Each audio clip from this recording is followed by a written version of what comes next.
See if it goes live. It says I'm live.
It's not showing anything except last one yesterday. Just live.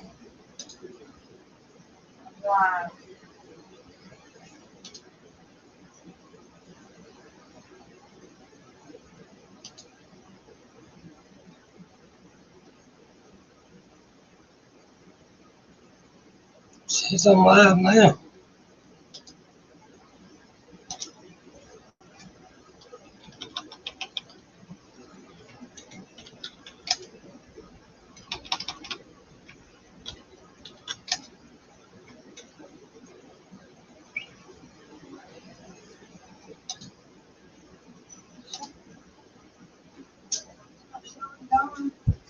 And I look on the channel or the live. See? That's from yesterday. Yesterday. You got what's today's 4th. Say something.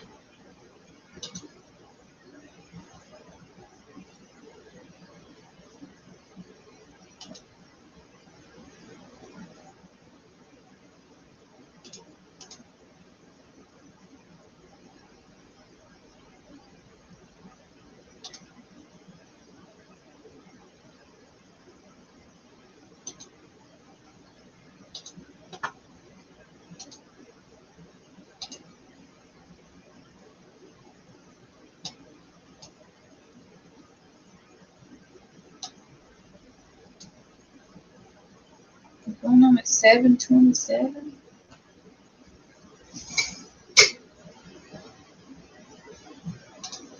Did you say something? Hello.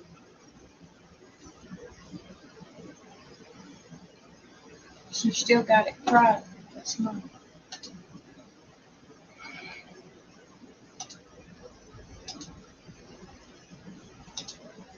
Or Forward.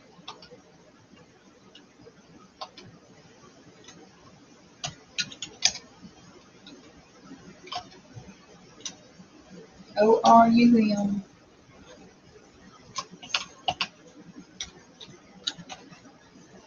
No. FORUM.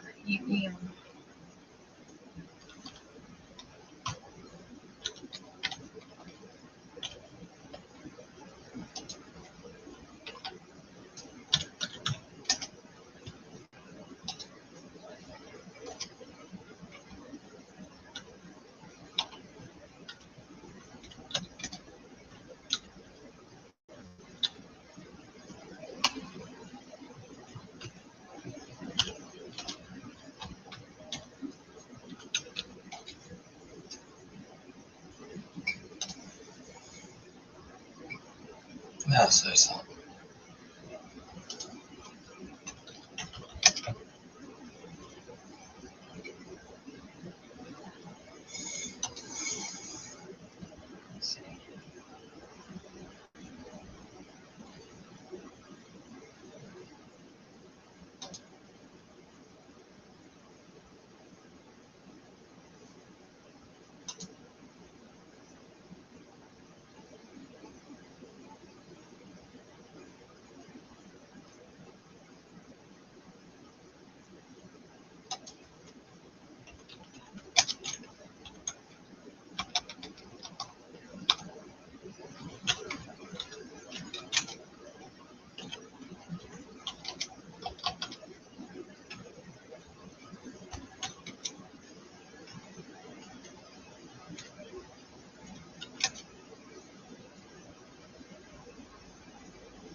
Give me some tea. That's the minute.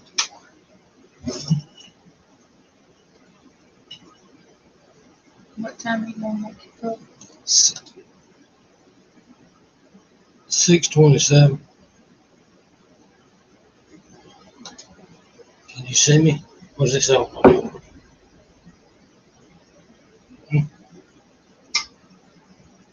That's kind of weird, ain't it? It's not showing anything, but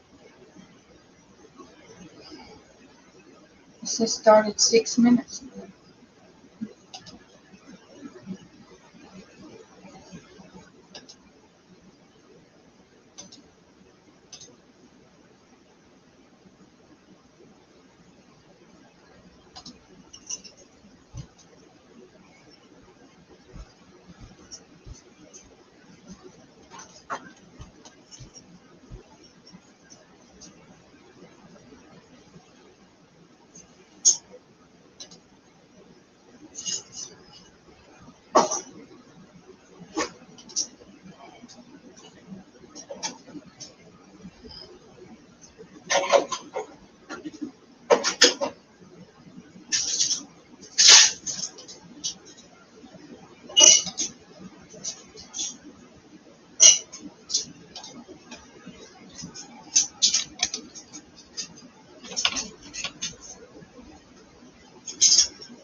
Can everybody hear me?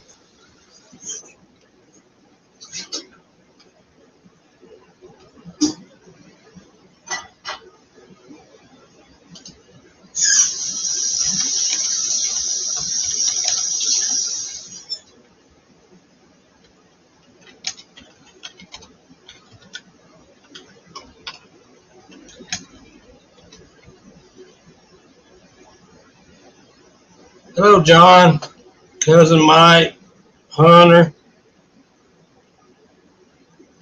better known as Sand Mountain Ballistics.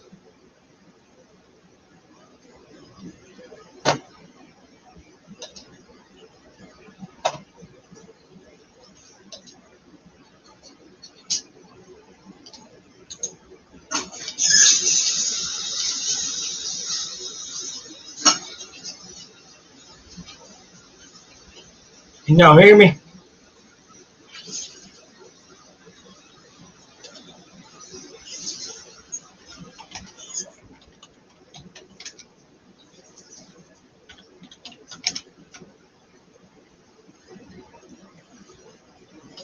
Made some new banners here. All of the No Name National 500 group.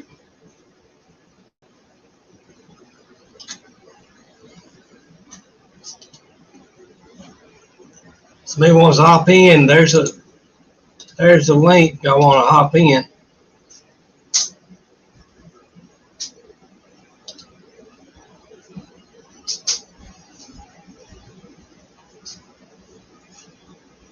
Of course, y'all know we're new at this. Junkyard D.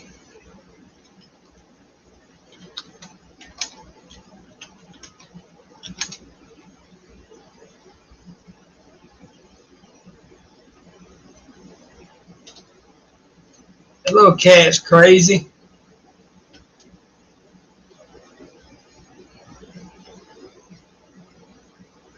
Somebody wants to post a No Name National 500 group in here. Y'all can start posting their pages on here.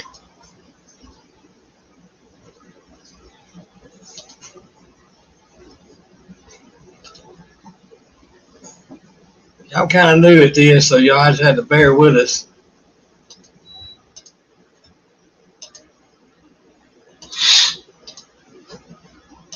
I'm still working it out. There's Buck Does It.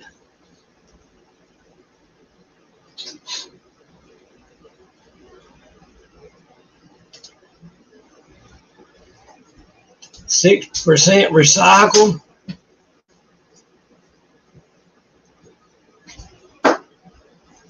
John, if you want to hop in, hop on in.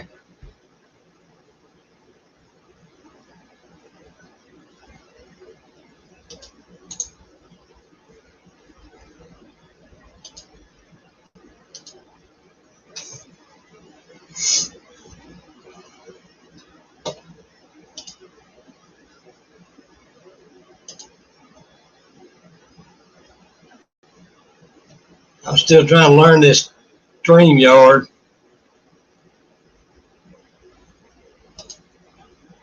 I guess it wasn't meant to learn it 1 or 2 times. It takes a little while to get used to it.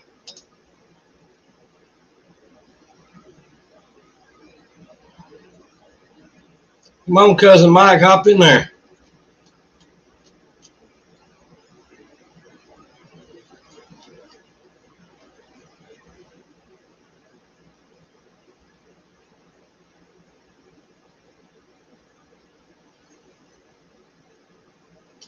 Oh, that's going to be hard to find there.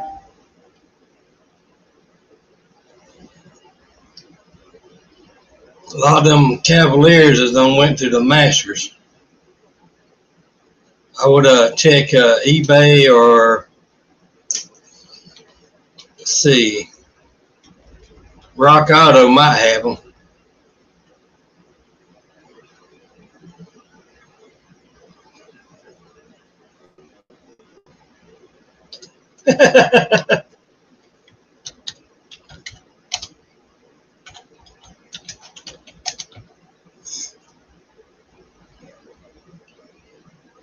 see.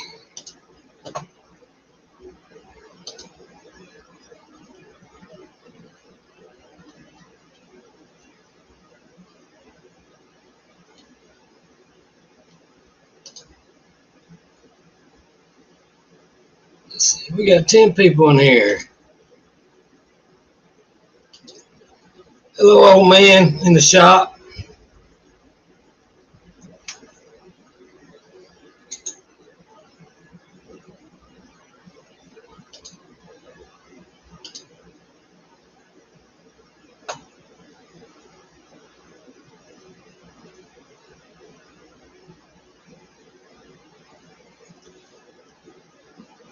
Welcome, Cats Crazy World.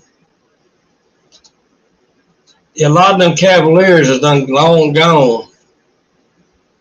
Be kind of hard to find that in the junkyards now, unless you run across one at pull apart.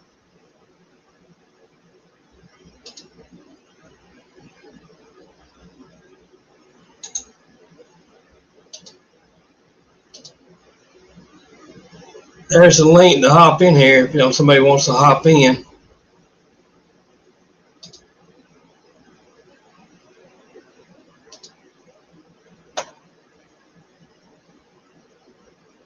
Still trying to learn all of it.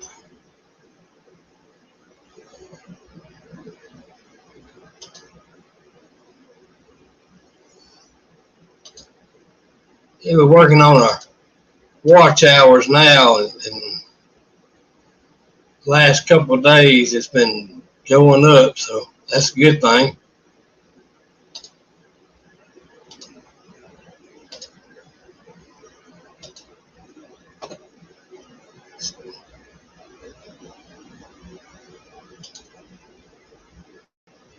It's kind of, I don't know how the SteamYard goes on the tube.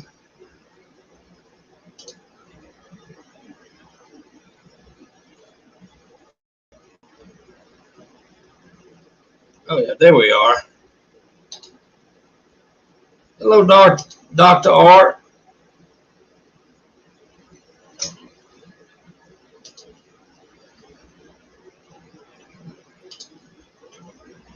There's John Wilburn. What's happening? Just been working on the Pistons all day. Cool. Is this I remember you tried that other live. Is this your second attempt at streaming? It's about I think the fourth time, I think. Okay. I wasn't sure. Testing. Yeah, we bought a cam for the computer instead of trying to do it on the phone. Mm-hmm. Yeah. It was kind of tricky trying to do it on the phone because I had to shoot the signal over the StreamYard. Yep. It was a mess. It's tricky, but it's worth it. It's a better. Yes, it is. Yeah. It is. Because now I'm phone free. See. I'm phone free, and the camera doesn't actually mount to the same thing the computer does. So if I bump the desk, it doesn't mess with the camera. Right. It frees up a lot of time. You can do something else on the computer. I guess it could. Yeah. Sometimes I got to go in there and, post a link or something. So it works out. Right. Am I the first guest you've had on a live? We had old man cool. here last week. Cool. In Tesla. Nice. Yep. There's Dizzy Izzy. Dizzy Izzy. Oh, Dizzy. Yeah, I'm just now learning this StreamYard. One good thing, you can change your background. Speaking of Dizzy, when I sent the subscriber number report that I send every other day to Dallas and Buck, amongst all the people I had in there, I said Dizzy traded his Angry Vagrant for a Firebird, Yeah, I seen that. Dizzy was included in that. I thought that was funny there. Yeah. Oh, if he did that, we'd have to go get him, take him to the hospital, see if he's all right. Right. It's just, you know, it was just funny. It's in SB Customs. There's NSB, Junkyard D, LNA. Deborah is loving life. Buck is here. Yeah, we kind of made some banners for all the No Name National 500 group. All right.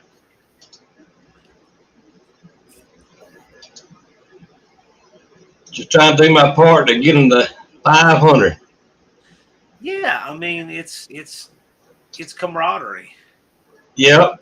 Dizzy says I speak a little Ford too. Junk Car Willie's here.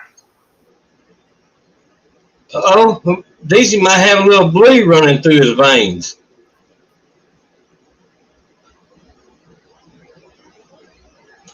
Hey, there's Junkyard Willie. Man, he got some cool shorts out.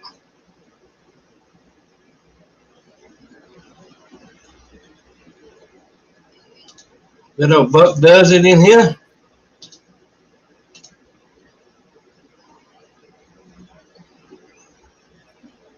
How you post Buck does it in here? How you post the a link at the top, John? So what you do is have YouTube open at the same time, but you got to mute it. And then what you do is you can post your link in StreamYard, but you got to go over to YouTube to pin it. And then you just go to the right and click pin comment, and it'll pin it at the top. Oh, okay. Yep. The mods actually could post a link on it, but you got to go over there to pin it.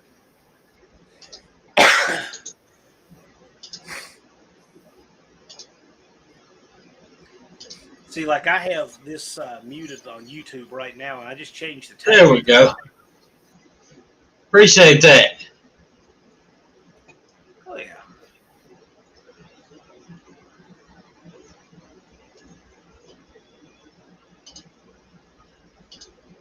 Yeah.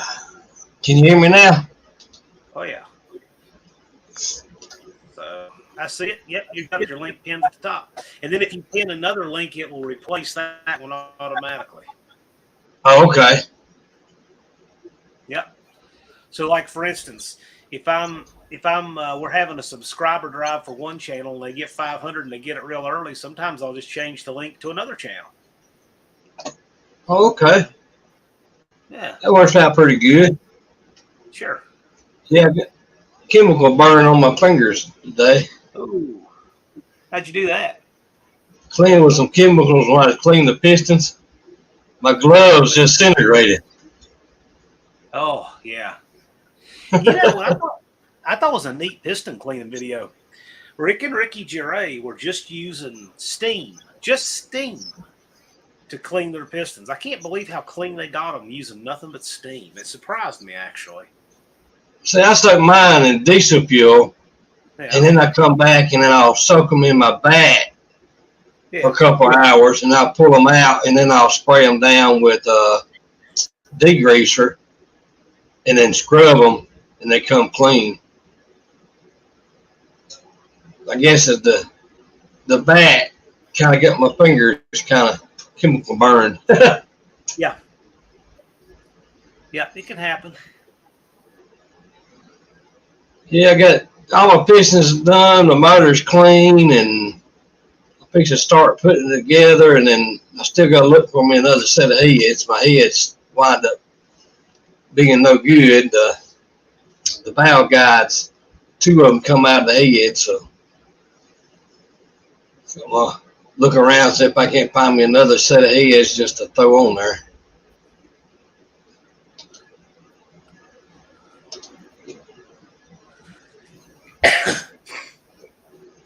So what else is good, Mr. Outlaw? Just trying to get back in the groove. I hear that. So my car's at my brother-in-law's. So we're gonna go get it tomorrow, and then start getting it cleaned up, and then we got to do all the brakes on it because it's been sitting up 30 years. So I'll go ahead and start putting the brakes on it and get all that done, and then once I get the motor done, I'll slap it in there and it'll be ready to roll. Nice. Which I got a 351 Windsor.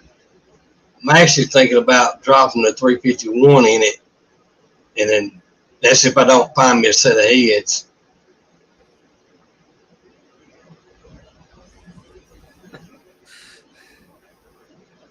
There's Stephen Holtz. Man, he has got a nice car collection. He does. I really dig that 68 Fairlane of his. I thought that was really cool. I had one just like it, the same freaking color. Huh. I did not realize until just a few days ago. I knew he drove up from Texas, right, to Sykeston in that car. I knew he changed wheel studs at the track. And I knew he changed gears, but I was thinking, you know, when you change gears in a 9-inch or whatever, that you're just swapping the center section out, right? I didn't realize he set the gears up in the center section. Wow. Yeah, he just had a ring and pinion and set them up in the center section and raced them. And wow. Yeah, I didn't even realize that. Steven's a warrior. He makes it happen. Yeah, he's very, very smart. Yeah. I like making happen, people. It's just cool. Oh yeah. I like that Mustang he's got, that fastback. Yep. And then the son's got that Fairlane. It's got that 6-cylinder in it. Yeah, I'm looking forward to seeing him again. He says, I hope I don't have to do that again this year. Well, no, I mean, but part of the ride, all right? I'm sure Travis and Square Body Chad aren't wanting to be doing drive shaft and U-joint work at the track this year, you know, so. Yeah, I think I'm going to have to change my studs out on mine because I still got the factory studs. And Steven doesn't want to bring his engine home in a bag this year. So there's several people who think there's things they don't want to do in 2023. Well, Big Block put it on, though, didn't he? Oh, yeah, he did. He left nothing on the table. That truck's got a TH350 in it, too. So he used one of those about all you can do with a TH350, I think.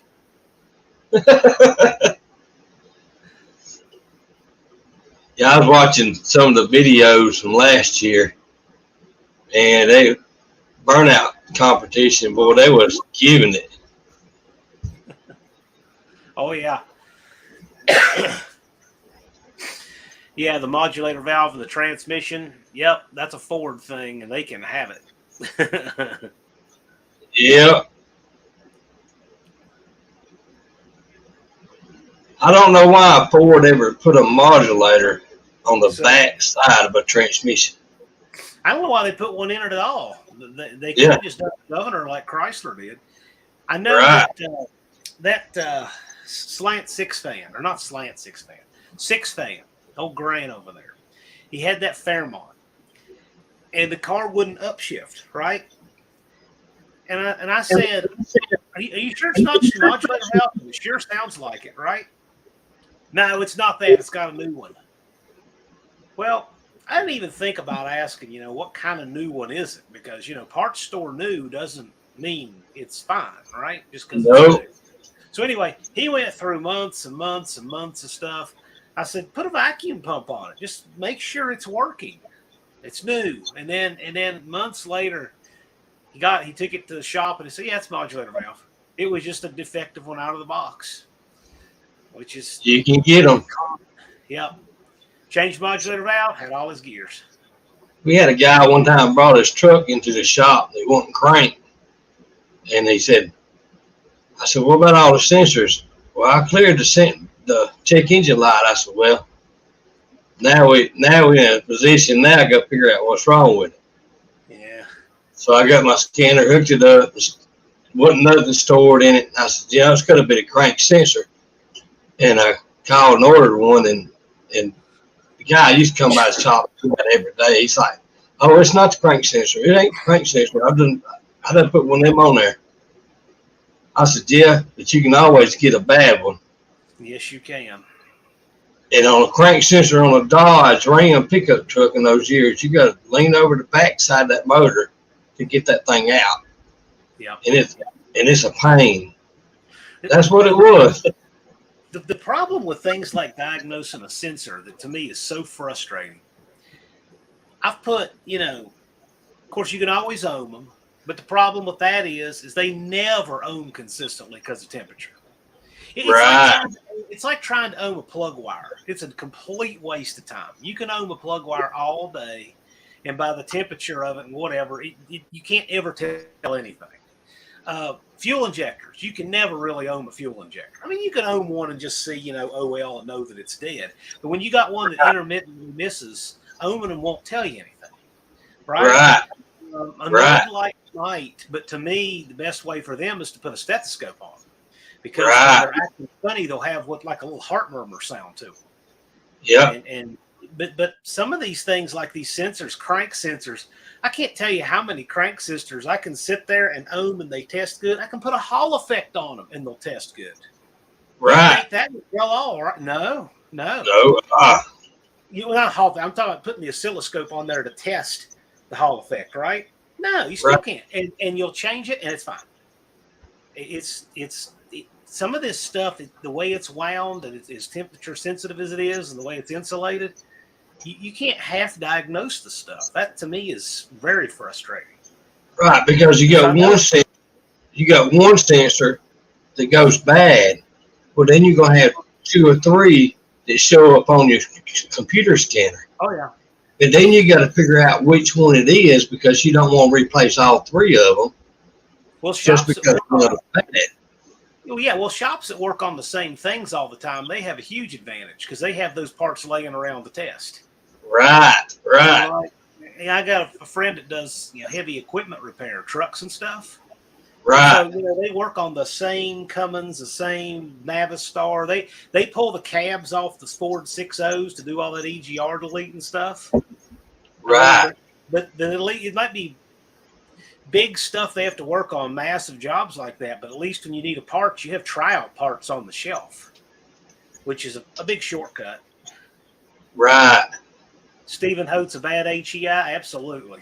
I've seen a bunch of those bad out of the box. Bunch of them. Oh, yeah, me too. Especially with a Chevrolet. And a Ford coil. Oh, yeah. And that little dual spark box on a Ford, don't buy one of them at the parts house. Just go and order a motor crack. I agree with that. One thing I've always wondered, and I don't know, I'm just conjecturing, I don't know.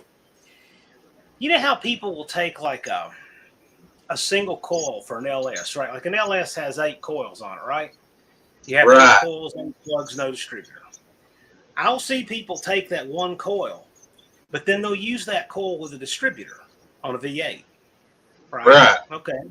Well, I see completely how it works in theory, and I see people run them, so I know it works in practice. But what I wonder is, that coil is designed to be charged up and then have that high voltage in the secondary grounded out and sent to the plug every 2 engine RPM, right? Right. So if your engine's turning 6,000, that means that coil is charging and discharging only 3,000 RPM, right? Only 3,000. Right. Well, when you have a coil that's made for a V8, it's designed to charge up and then break it and send it to the coil 8 times. So it's doing it, 8 times more often because there's one coil, right? Now, see, people will use these single-cylinder coils, and I just wonder, does the duty cycle of that ever catch up to it? Do they overheat and not live as long? I don't know. I don't have any idea. I know it works, but how does it last over time? I don't know. On the cheap coils, that's what happens over time. they'll heat up and go out. Versus the name brand like Dodge Coils or whatever, who makes them, or Chevrolet or Ford. If you're going to put a coil on it, you might as well just put the original equipment on them, because the cheaper stuff, they won't last very long. I have seen people will, I guess they just cut the end off the wiring harness, or you could make an adapter, but cutting the end off the wiring harness would definitely be easier. And then they'll take a GM 4-pin module and say they'll put it in a Mopar or a Ford, and you can change the make of module that you use for your ignition. I always thought that was interesting. I've seen people do that too. Yeah. A Mopar box is 4 pins. I can get a picture of one. I'll show you exactly what I'm talking about. You familiar with the GM 4-pin HEI module? It's shaped like a V, and it's got two over here. Yeah. Well, let me see if I can. Yeah, here we go. So this is what and I don't know. I'm sure this works for others too. But there's a Mopar box, and you can see that it's got 4 pins, right? Right. You can pin that out, and you can run it to. And I'll show you.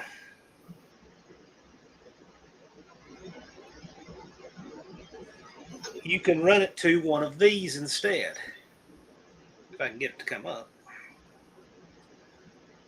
That is a GM HEI type ignition module. Right. That's actually what's in my is in my HEI distributor for my Ford. Exactly. A lot of guys like these. If I can get rid of that ad. A lot of guys like these, but you can completely get rid of your Ford or Mopar boxes and go to that.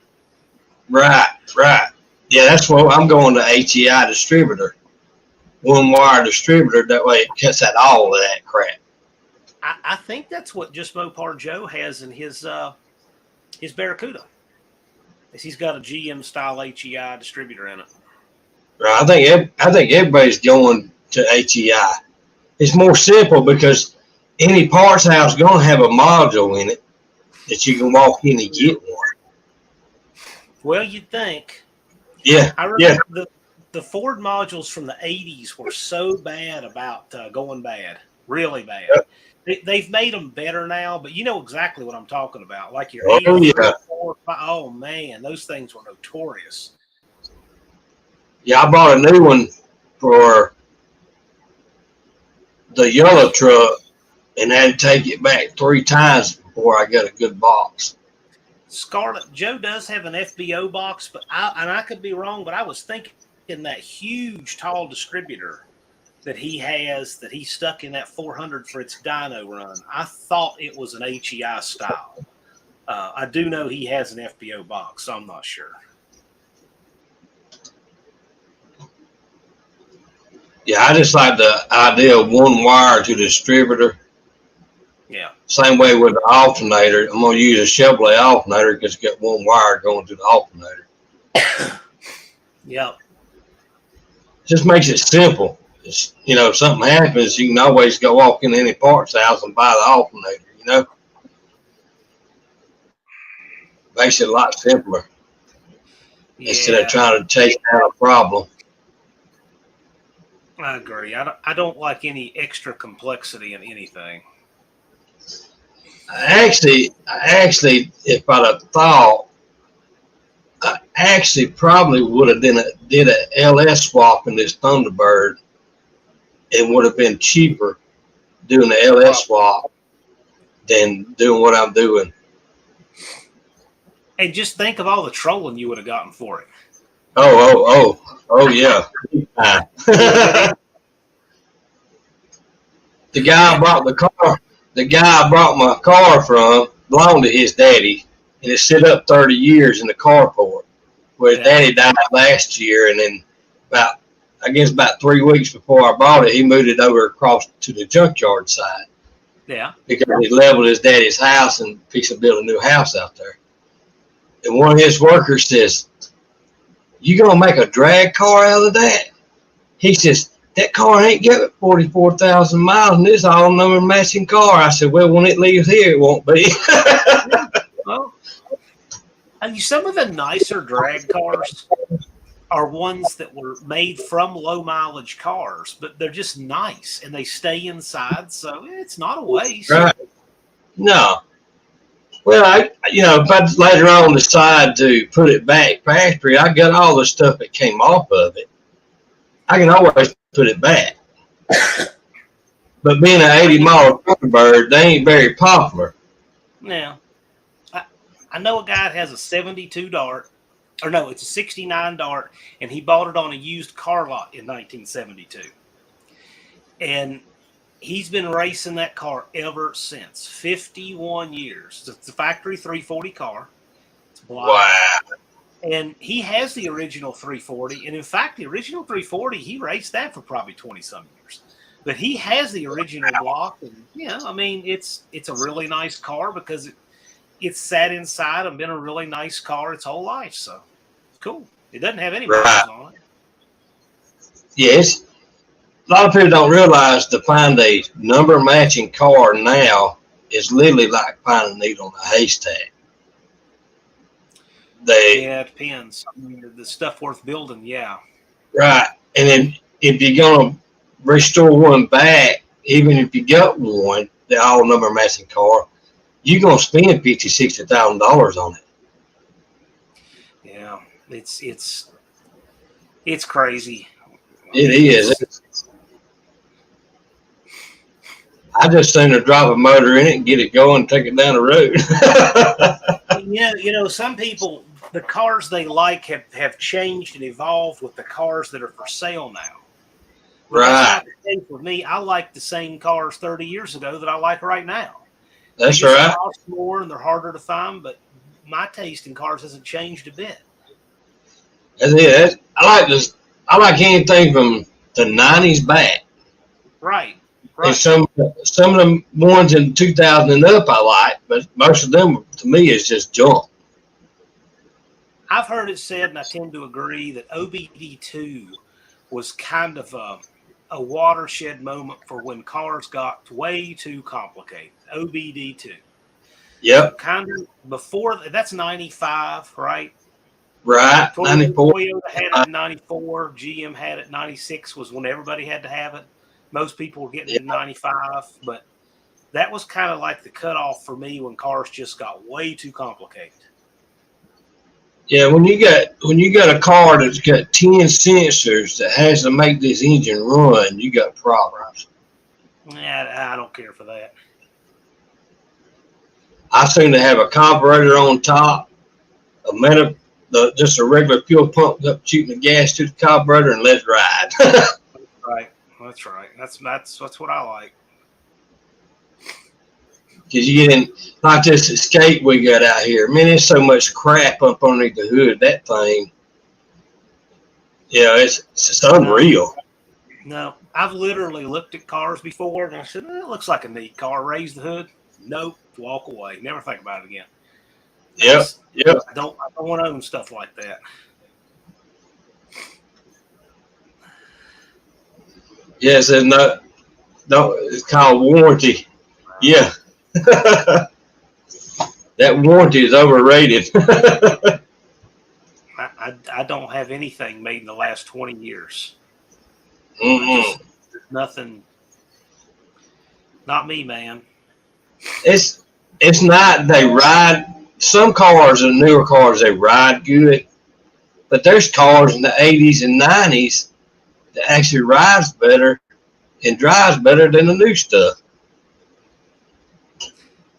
That's all I like.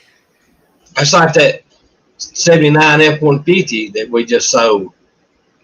Man, that thing rode and drove just as well as the new one.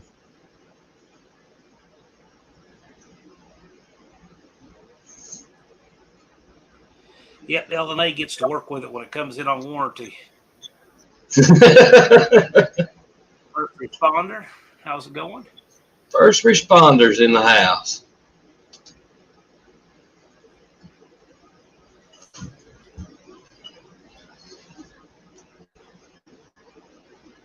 One Dakota lasted 17 years.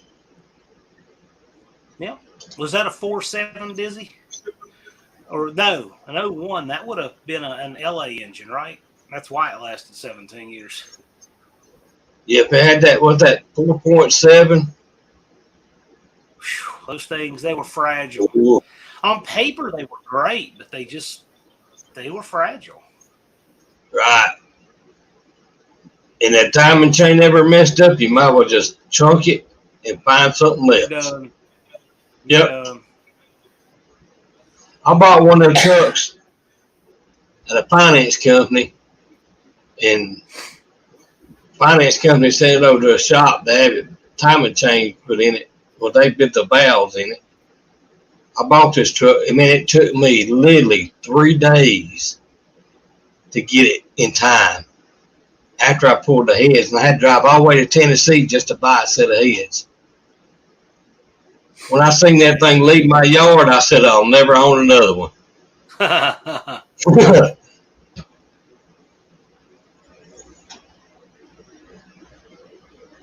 said, never again. I've got a 4.7 with a broken timing chain in the garage right now. Oof. Broken in a Oof. wreck. I hope it's okay. Yeah, LNA understands about riding in a new car. They can trap you. The Teslas can literally trap you. Did you see where that one that caught on fire and killed a bunch of people? No, I've heard of them catching on fire, and I've heard of them trapping people. I Yeah. would not get trapped with one. I would shoot however many holes I needed to out that window, and I would get out of there. There's no getting trapped in that car for me. That's right. I mean, literally, I'm not going to just die in it. I'm just going to start peeling rounds right through the glass and get out of there. Right.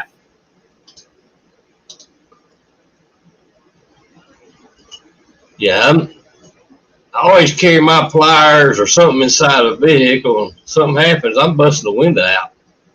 Right. I'm getting out of there one way or another.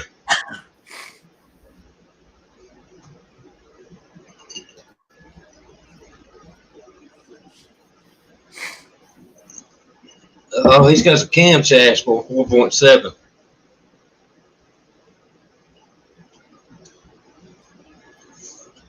I like on Dodge, I like the 318s, the 360s as far as an everyday car. You can't beat them. Nope. Love them. My 85 B150 still has the original 318, and it runs great. Drive it everywhere. Oh, yeah.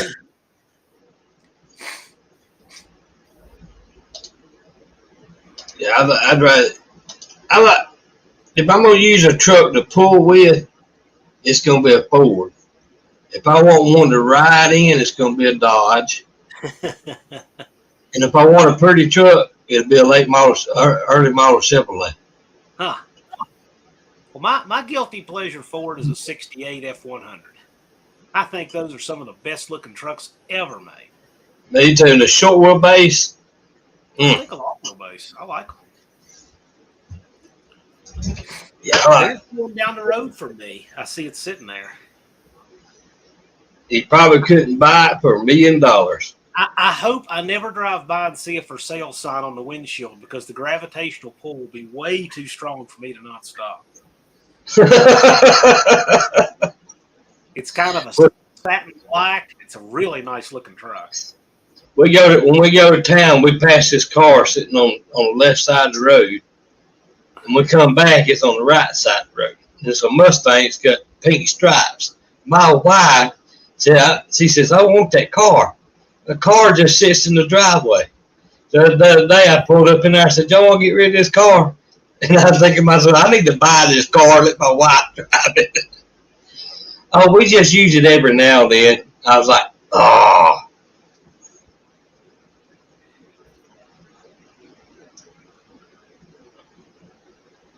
Your power steering pump went out, and you were looking at the yellow line. What happened? Did it blow apart and oil down under the tires? Oh. How'd that happen? Oh. Oh, that ain't good. Yeah. LA says my Jeep 5.2. Friend of mine and I put I think it's a 4.2 liter inline six in a Grand Cherokee a couple years ago. Oh, it's a nasty job.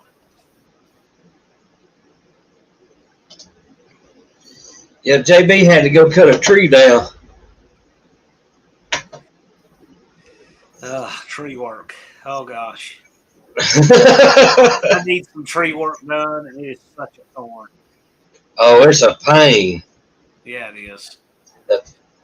Anyway, And that stuff looks like a manageable amount when it's up in the air, and by the time you get it on the ground, it's just like feels like it's 28 box trucks worth of stuff to get out. Yeah, we had a tornado come through where we was living at before we moved, and 3 trees hit the house, and one of them hit 2 of our cars, and it just demolished that Ford Fusion. Oh, I bet. Oh, it demolished it. But I think we cut wood and we cut wood. That's what we used was in the fireplace in the wintertime. I think there's still wood out there thrown up against the bushes when we left. Oh, man.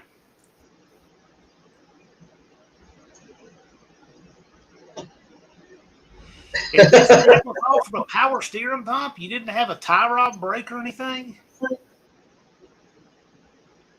That's pretty wild. Golly. I know. Well, first responder, if you want to come up where I am, I got something you can climb. The wheels might be gone.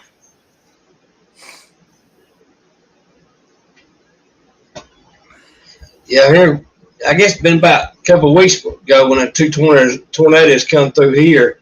One went right, one went left of us. We heard something hit the top of the roof of the house, and realized today when I was out looking for my WD-40, I realized it was a limb that fell out of the tree.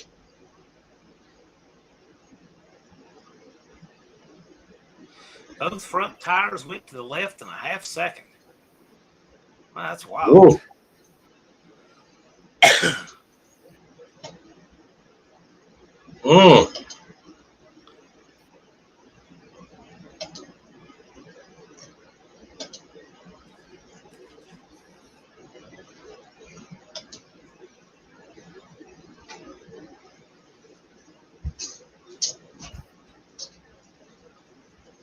Yeah, I look at all the Namenationals every morning, and I check out their sub count, and then through each one of them and look. It's like a routine.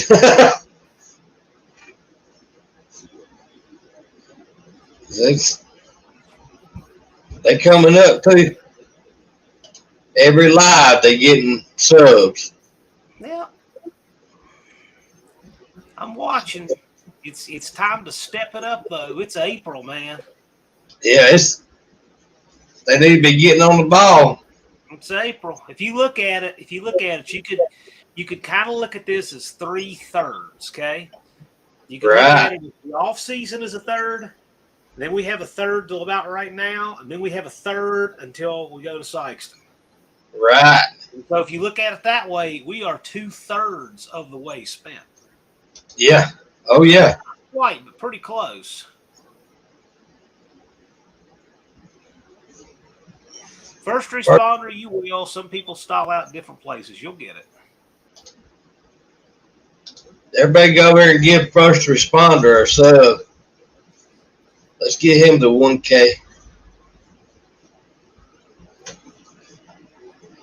It takes a little while. Once you get to 870 to 930, man, you'll sit there. It seems like forever. After 930, it'll go quick. It's always a little different for everybody, but if you just keep hammering at it, it just happens. Oh yeah. Yeah, not only funny shorts, JB, but just consistently posting. You can easily make it without doing a single short if you post a couple of times a week. That's right, because on that long video we made the other day, let's see, I've gained 2 subs off of it. I've gained 2 subs off of it. And that's on a long video. So when I send out, and I'll show you what I send here. When I send the sub count thing, and I show how many have how many subs, I do that every other day for Dallas, right? Just to keep him in the Right. right? And I put notes on it. And one of the notes I put on there is if you see at the very top there, when a channel has not posted content in the last month or more. Right. Okay? Right. So what's important to know about that is you can do whatever you want to do. You can not post any content for 2 months, put out 50 videos, not put any content out for 2 months, post 50 videos. You can do that if you want to. Your odds of it working for you are much slimmer, but you can do it how you want. It's your channel, right? Right. But I put that in there because the way I feel about it is, I mean, surely a channel can put out this that wants to make it to 500 can put out one video every month. Right. And still be able to make it. I could be standing in line at the post office and just shoot a selfie, some goofy selfie saying, "Hey, I'm mailing parts to Barrow's Garage," and and just put that up, right? Right.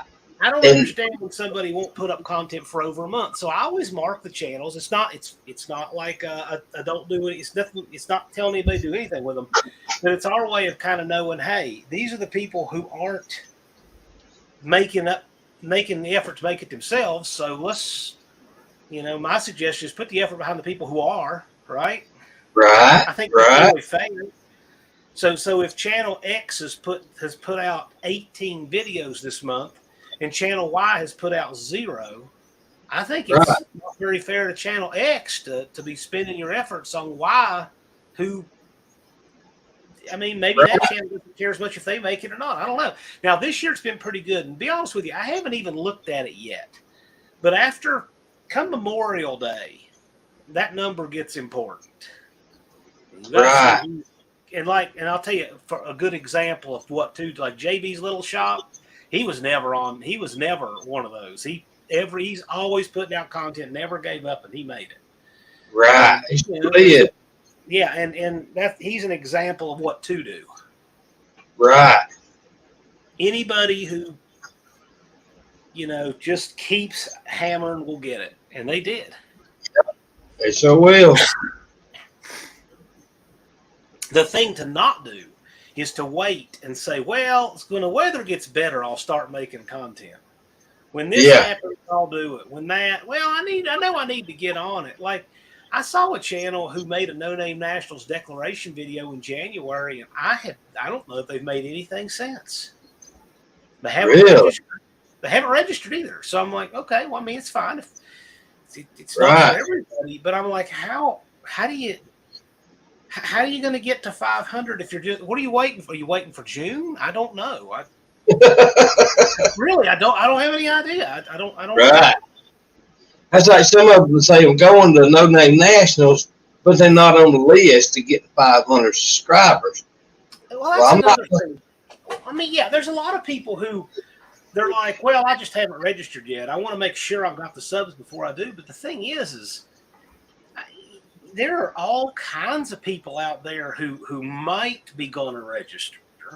Right. It's not fair for the people who have bet on themselves to make it and committed. Right. They're going to be there whether they can race or not. That's a hardcore commitment. And so those people, do they deserve priority? Of course they do. Of course they do. They've put their money where their mouth is. They've put their ego on the line. That's a big one too, right? They've put their ego on the line. And there's a lot of people who won't do that. So to me is where my focus is. Yeah. If I see their name on the 500, I'm going to give them a shout out. And I'm going to plaster it everywhere on there. But if their name ain't on that list, then I'm not going to take the time and effort to put it out there unless it's on that list. It's just not as fair to the people who have, the biggest thing is risking their ego. A lot of them won't do it. They're like, I don't want to not make it and fail in front of people. You got to not be afraid to fail. I mean, Right. if people were, every time people go down the drag strip, one of them is going to lose and one of them is going to win, right? That's So right. without that fear of failure in front of others, you couldn't do that. So to me, this is part of it. Right. Yeah, I'm And gonna take my effort and get the ones that's registered their subs to go.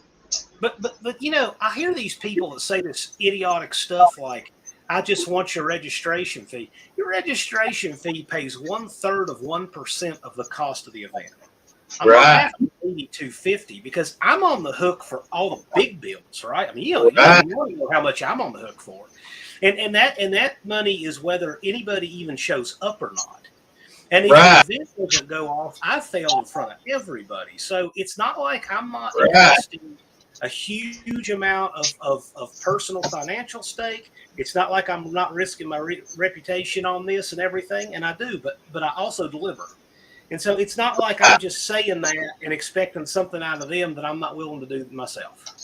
Right. Because And I it's absolutely, and the event is done right, and it's not rigged up. It's not a no, rigged thing. and There's it's some. expensive. People don't know what it costs to put this thing on. One barrel of track prep is over $1,500. Oh yeah. Oh yeah. I It's mean, expensive. yeah, and it It's takes a barrel to put expensive. it on. It takes a Right. barrel to put it on. You cut a barrel with methanol, right? And so now Right. you've got 2 barrels to spray. It takes that much to put it on. That's expensive. That's just that. Right. The EMTs. I bet the bill for EMTs last year was around $900. Right. Because it costs a lot. And It that does. um, there's a lot of expense people don't really. It's a very expensive event to put on, and um, And I rarely watched mention this stuff, but it is expensive. from last year all the videos from No Name Nationals, all the ones that didn't know subs when it started till now.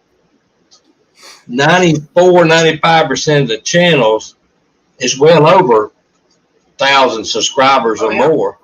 sure, of course. Now, if you go watch some of these other events and watch their sub count climb, it don't happen like that. Because it's not a part of that then, I guess. Right. But to me, the 500 sub thing is simply an investment in the community. That's all it is. You're willing to give up some of your anonymity. You're willing to get a little additional accountability and Right. show your projects, who you are, what you're working on, and that's what it's really about. And Right. if you engage and do what you're supposed to do, and you don't needlessly ruffle feathers with absolute nonsense and some of the stuff that irritates the community, Right. then you won't have a problem. It just works right out. That's right. That's right. There's a lot of people that really don't understand the No Name Nationals. Yeah. Yeah. Everybody either gets it or they don't. I mean, they get it or they don't, and it's just the way it is. There are some people who don't. Right. They think that we just in here just building channels up. They don't realize. The ones that I've had the biggest problem with have been the ones that seem to somehow think that it is an event to showcase them versus talent that they think is in their league. And that is not that kind of attitude is the one that usually winds up not working out. The people who do not have such a complexion and who are just warriors in their garages and driveways and building stuff and want to have fun with other people doing the same thing, they always get it. They're always fine. That's the kind of people I see in the chat right now. Right. They totally get it. And that is the overwhelming majority of people. Oh yeah. You can take all those that No Name Nationals, all of them is signed up and registered, and put 2 or 3 cars out there to fix. I guarantee you, every last one of us could have that car done in just a matter of a couple hours. Oh, there's a lot of competence. It's a very competent, smart community. Oh yeah, Hippie Yeah, it's Miller. just Yeah, Hippie Millers, he could put out really bad content and get to 500 subs. Doesn't even right. really have to be good content, but good content is appreciated.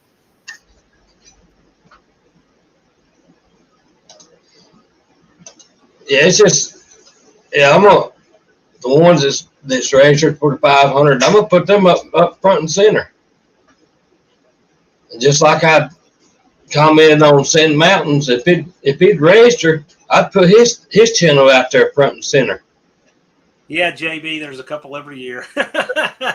Yeah, It's the way it yeah. is. It's the way it is. It's just the way it is.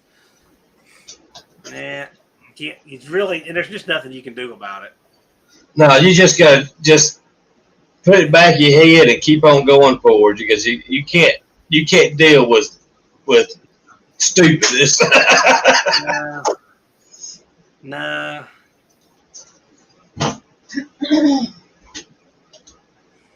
Because but the 99% are definitely worth dealing with the 1%. And this year is better than last. Last year was you had to work through a little tougher ones, but they're gone. And by Felicia, no one missed them. We had a great event, and this year is poised to be bigger and better than ever, and less drama and very, very even fewer problem people. So it's been wonderful. It's actually been fine. oh yeah, and I'm looking forward to this year. Like we got the Bethune brothers there, Dakota and Hunter. They're coming out. Sam L. Ballistics time out. We've got Jason's Garage. That's a pair of brothers coming out. We've got Logan and Dylan, the Punisher Lamont, his sons. That's a pair of brothers coming out. right.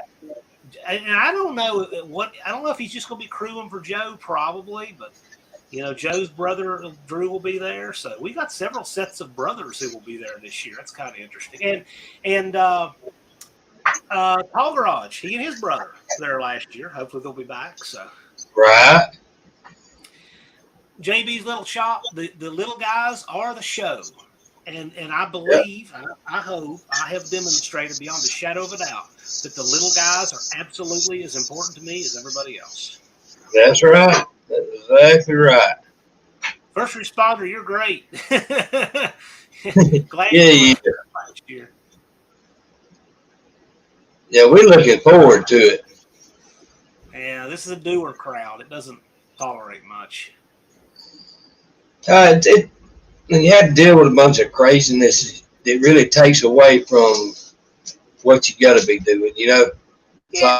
There's always a bad apple in the bag. You got to have to do away with one or two. You get through it. Oh yeah. First responders. JB doesn't have over 1,000. Did you open a YouTube browser or a phone there? I hear the feedback from it, maybe. No. Okay. Yeah, JB's at 700 and change. I think JB's about 704, something like that. And he's going to get there. Oh, yeah. Oh, yeah. What matters is you're over 500. You're about 550-ish. Yep. What matters is you got your 5, right? That's all that matters. I saw Dizzy's booster video that he did supporting channels. That was interesting. I ain't got to see it yet. Yeah. Day's been a day of getting my motor stuff cleaned up. Buck, we appreciate you. Buck does channel reviews. Buck gives up his Saturday afternoon to do channel reviews for people. Yeah. That's really something, and I appreciate that. Oh, yeah.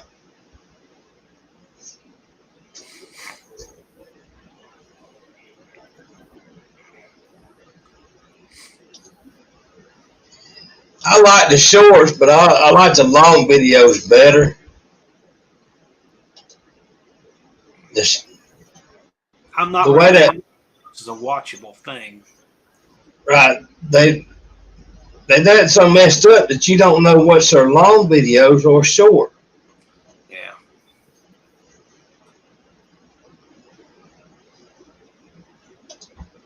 Buck is the man behind the curtain. Well, there's that curtain in Buck's studio. Are you on the other side of that, Damien?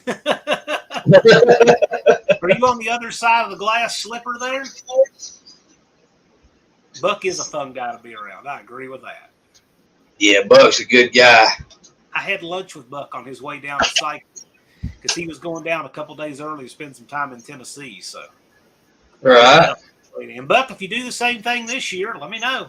You know, might do it again. I don't know. Yeah, Buck's a good guy. That's the reason why I don't do channel reviews on mine, because Buck does such a great job. It's his niche. It just works. Right.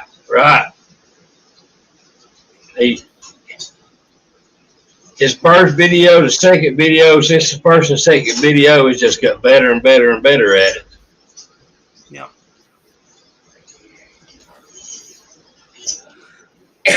Got me a cold here a couple days ago. Uh-oh. No big deal, working right through it, but it's just kind of annoying to me. Yeah, it's that time of year too for allergies. Oh, you don't count on that unfinished project. There's Barrows. You were closer to getting busted than you thought.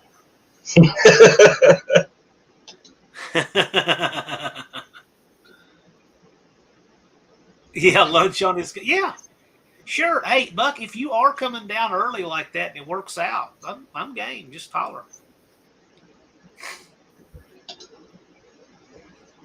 Yeah, we're probably gonna leave a couple of days early, and I think we're gonna stay over in Tennessee and tour around a little while, and then we'll pull in there probably about 3:30 Wednesday evening, and then we're gonna do the same thing coming back.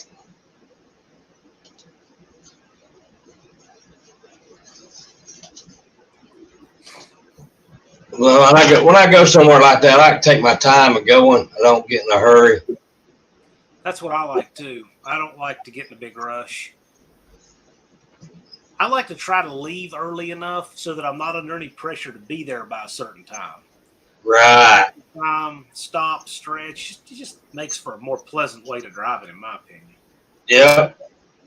And going up there to see somewhere you want to stop, you can stop and look around and get back in and go again, see something else, you can stop.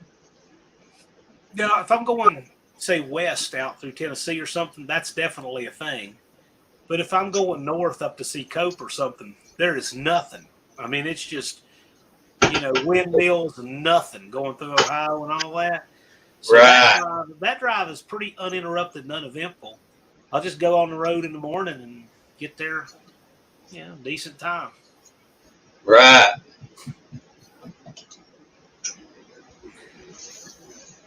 This is a talented group. I'll agree with that. Yeah, it sure is. And Buck's doing a fine job on that CUDA and the beard. I told him he might be careful. All these body shops be wanting to hire.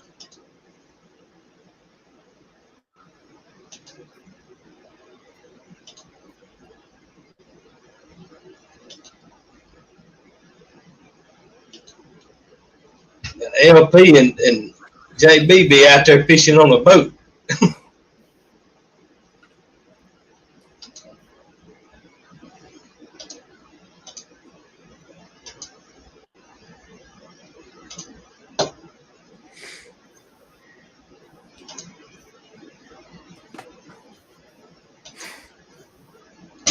Yeah, we're looking forward to it.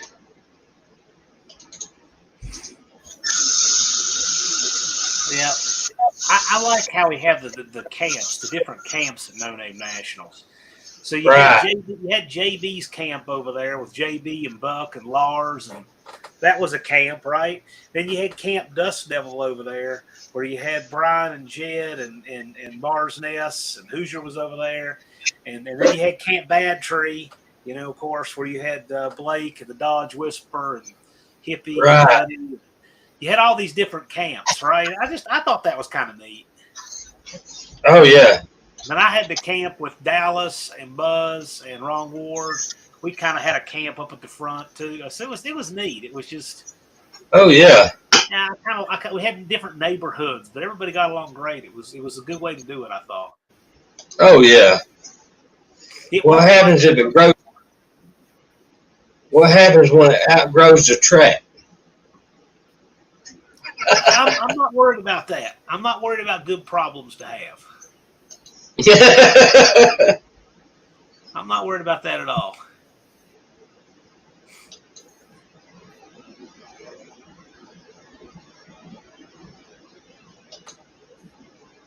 Cope's camp. Well, Cope was by the truck camp, but then he had a leak on the holding tank on his RV, so he moved over there next to Camp Dust Devil. So this year, I think he's going to be closer to the front, up between maybe Battery Camp and our camp. I don't know, wherever. I mean, you can't go wrong. It's all a bunch of good folks. So, right. It's all good places to be. That's pretty nice little track. It is. And people did seem to, by and large, like the places where they set up and it worked out. Brian loved that corner over there for his crew. It just worked out great. Right. I like that space that JB and crew had back in there behind where Poor Boys Brad was, because it was all grass and it was flat and it was better for tent camping and stuff. Right. That's a nice setup. Oh yeah, definitely.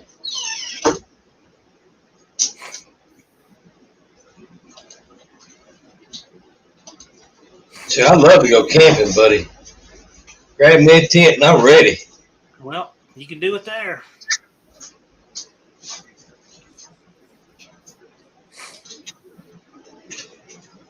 Yeah, LP, that was a good spot. So it was.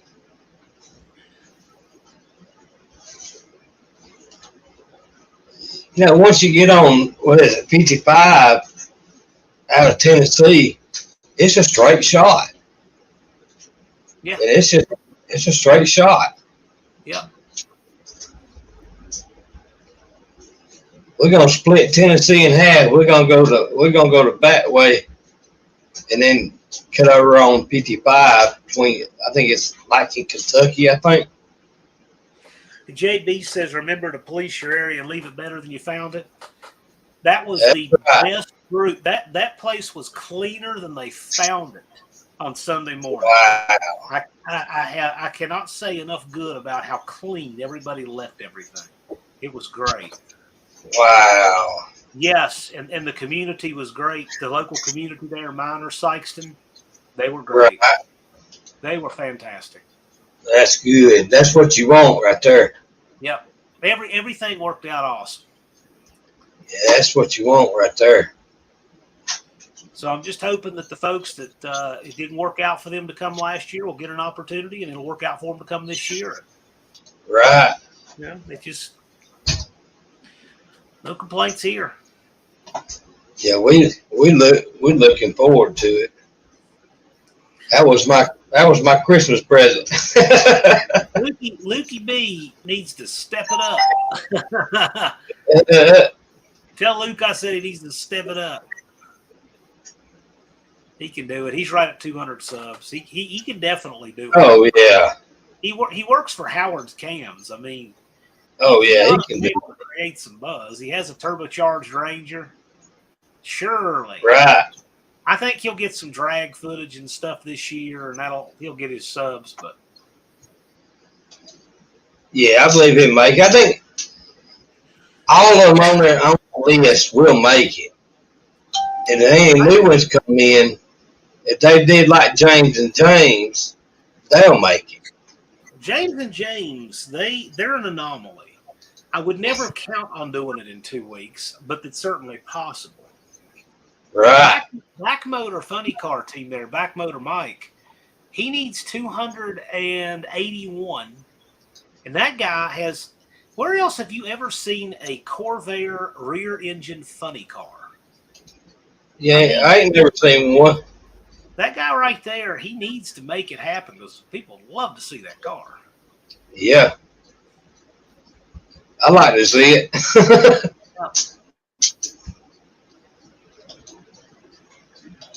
I'll tell you, where that car runs, too, it might be a pretty good match race with Redbeard. Yeah, could be. They both run a mid-5. Ooh, Yeah, I know. ooh. We was watching. I can't remember now.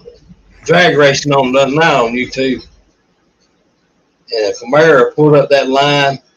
That thing took off so quick. It's like almost like it disappeared. Oh, so I sent Auto Salvage Outlaws the link to Larry Jeffers' Pro Mod school bus, the bad bus. That's a bad boy. That thing just disappears when he leaves. That thing is a bad boy.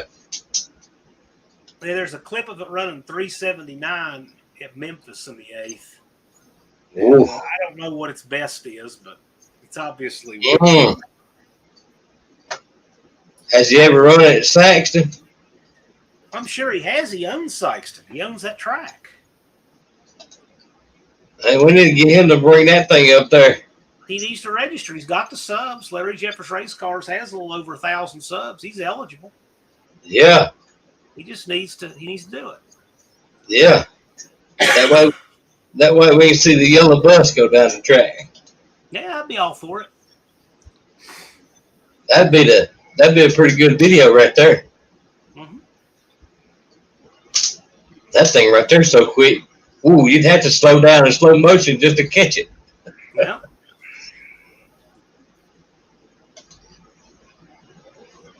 Yes. I think my little Thunderbird do me good. I don't want to go too fast. Smoke Wrench Garage. What a great name for a channel. Yeah, I was looking at that earlier. I thought that was pretty good. 38 POS Racing. Guy's got a cool channel, does cool stuff. Yeah, he's got a couple Corvairs to sell. He just leapfrogged Mr. Polo in Dakota, I believe, and jumped up a couple spots. Yep. Later, JB. I need to roll out too, really. I saw you going live and you put up a StreamYard. I thought I'd say hi, but I need to roll out too. Yeah, I got probably shut down here in a few minutes because I was tired.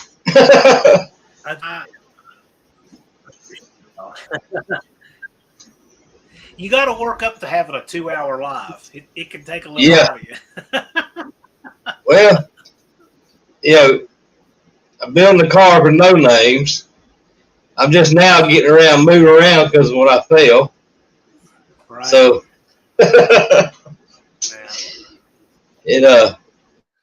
it takes it out of you. Well, yeah, the 2-hour live seems like a lot of time, and maybe it is, but when you're really engaged with your chat, it goes by pretty quick. It sure does. Yeah, he wants to be everybody's 500th subscriber.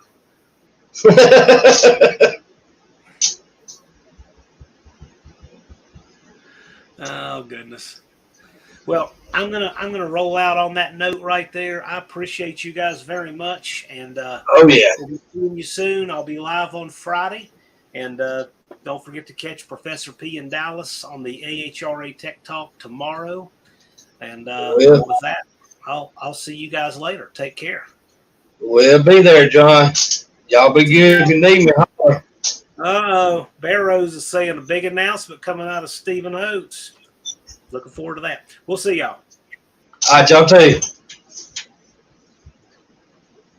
Uh-oh.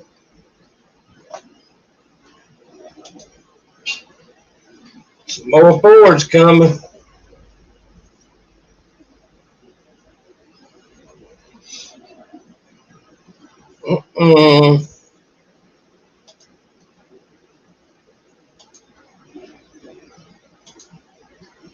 Yeah, we need some more Fords, that's for sure.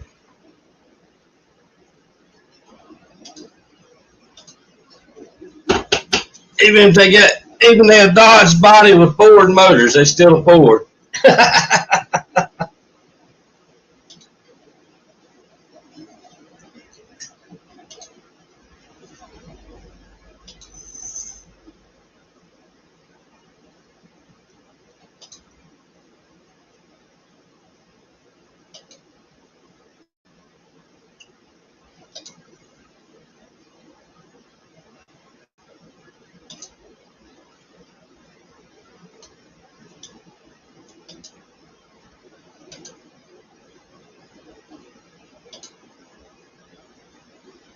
Got 16 people in here.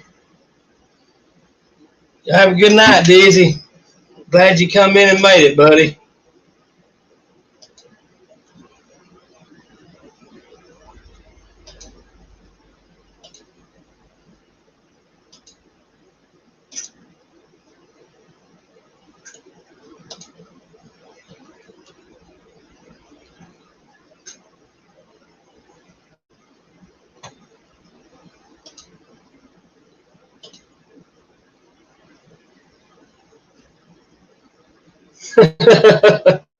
That's right, Junkyard Willie.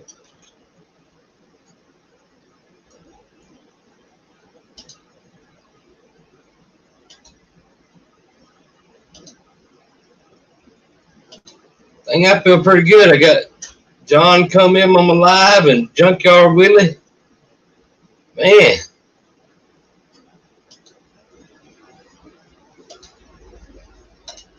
that's pretty good.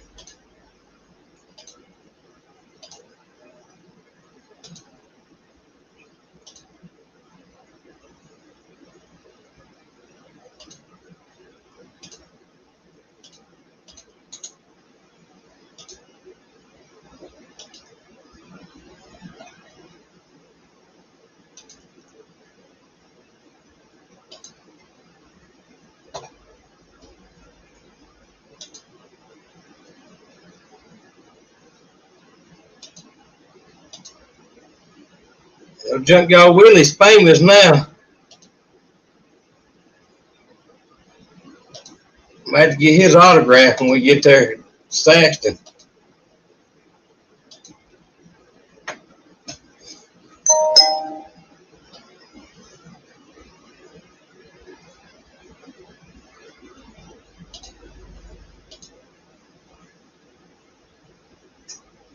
Thank Junkyard Willie.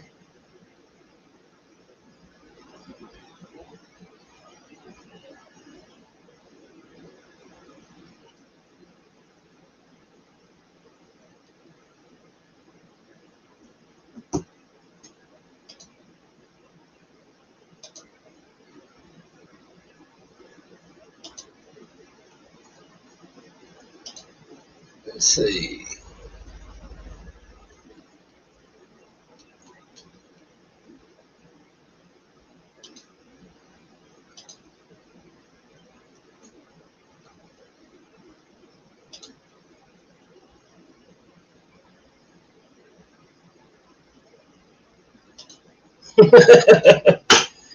Oh, man.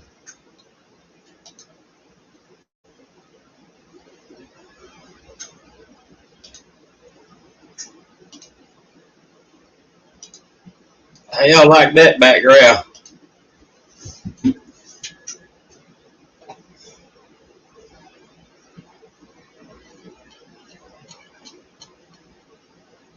Bear Rose, what do you think about the background now?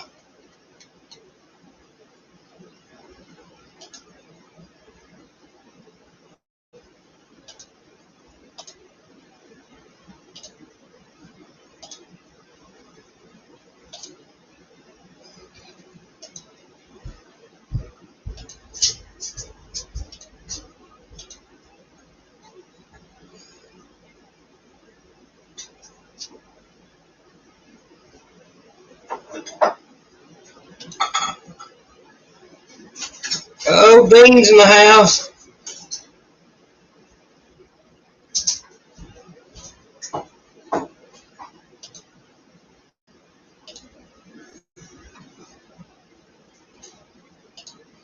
The famous Dean is in the house.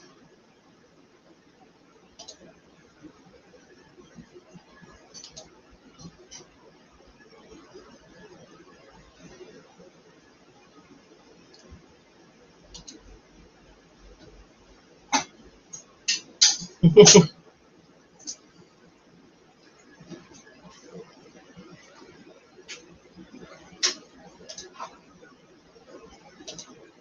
we're doing pretty good. We got Buck and Barrows and Dean in the house and first responder, Junkyard Willie, Cousin Mike, JB and LP. Man, I feel almost famous.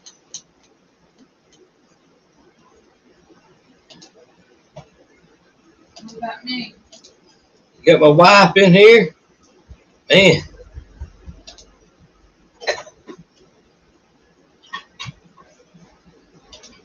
She over there fixing coffee.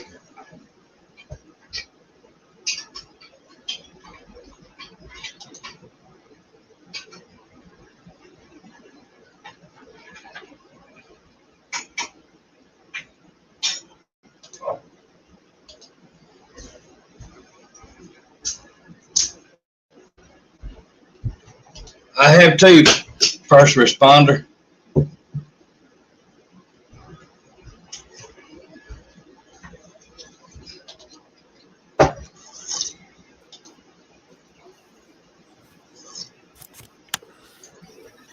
Hello, man.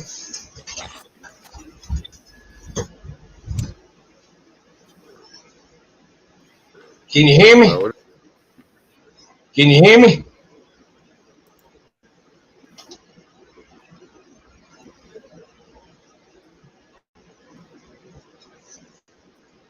Are you froze up on me?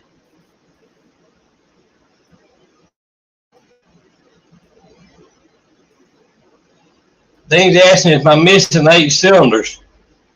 Oh, I've got 8 cylinders. Yeah, I'm freezing up for some reason. It could be the weather.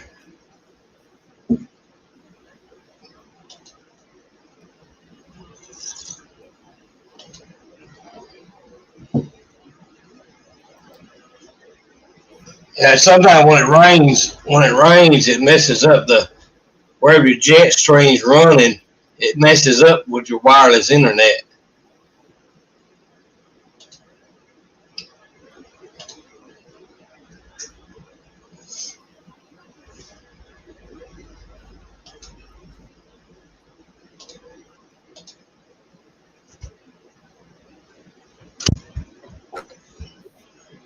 Yeah.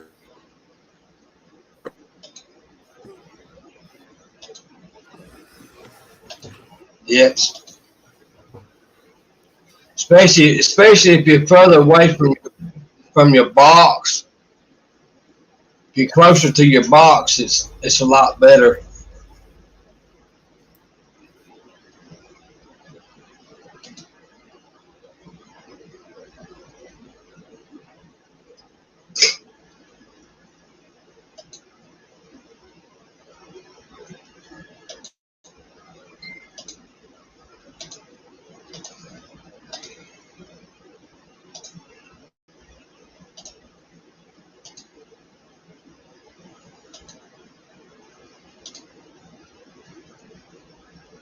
Come on, Dean, hop up here with us.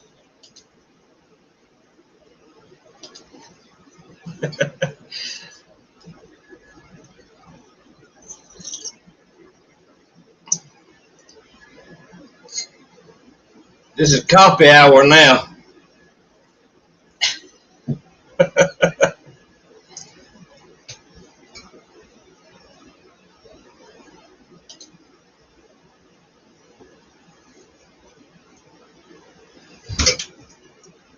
I don't know, Dean. It ain't showed back up yet.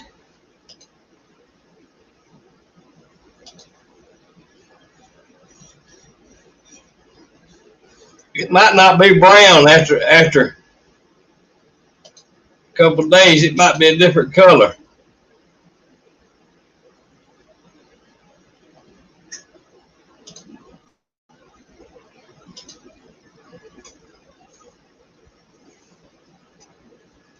Yeah, I'll change my background. I'll show you what Thunderbird I want to bring, but it'd be kind of hard.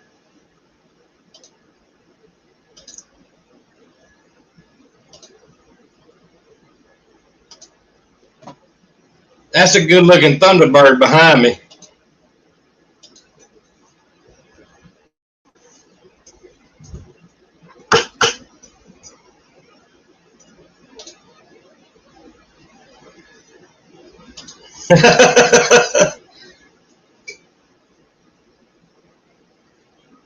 Now, if I had that Thunderbird, I'd be all right.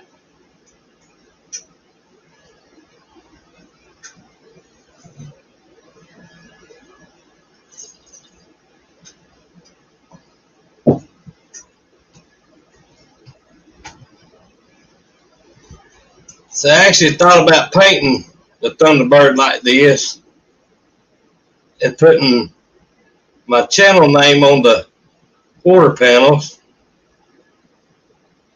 and then putting the channel stickers right here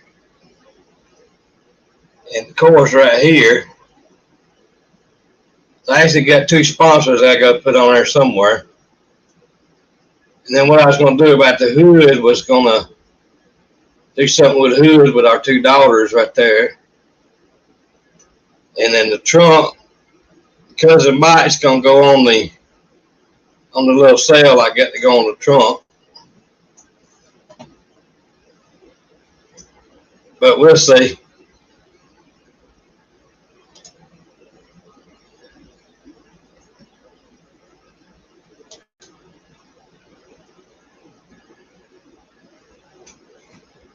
Yeah, I did 2 unfinished. I had a bunch of them.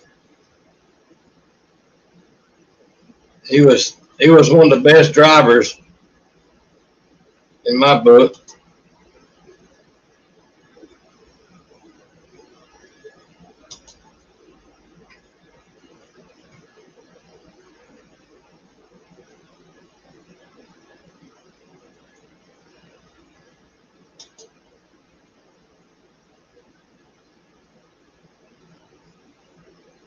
Let's see. Okay, now we're back. Yeah, now I can hear you now. Yeah, I don't know what was going on a while ago. Sometimes when it does that, sometimes you can reset your computer. Yeah, well, that's what I done. I shut Yeah. my whole mess down and started over again. Yep. And maybe that was the problem. Yeah, that Davy Allison's car behind you. That Yep. was a driver. Yeah, he was. And he weren't a crybaby when he drove. That was the thing. No. You know, that was when you were racing. Right. That mess they do now, that's not racing. No. Not to me, it's not anyway. Right. But, Yeah, I tell you one thing. If it didn't still been alive today, I'm afraid Earnhardt probably wouldn't have had no 9 championships. it might would have been different. It really might. I mean, Yep. I was a diehard Earnhardt fan, but the truth's the truth. Right. You know, Davey could drive. Davey could read the track just as good as Earnhardt could. Right. You know, and a lot younger too. So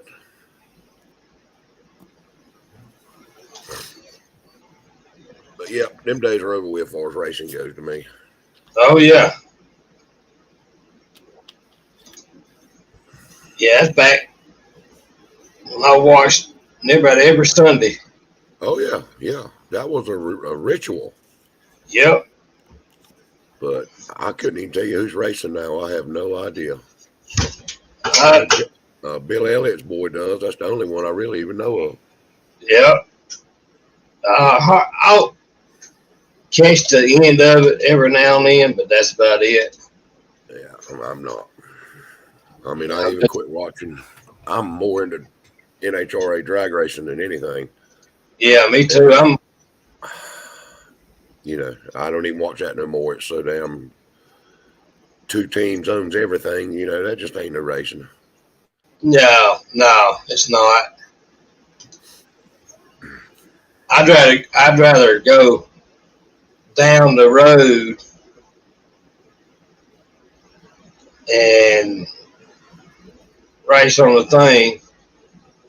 That's right. There's somebody else here. Right. By doing the census.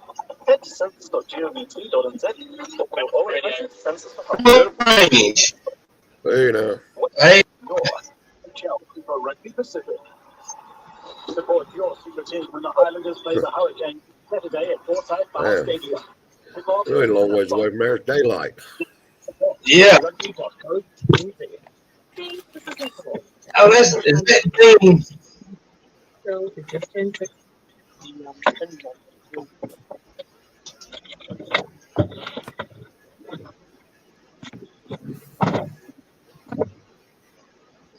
That's Mr. Yeah. Dean. Yeah, I think we finally got that 86 C10 ready to put back on the chassis this evening. Oh man. I mean, Y'all,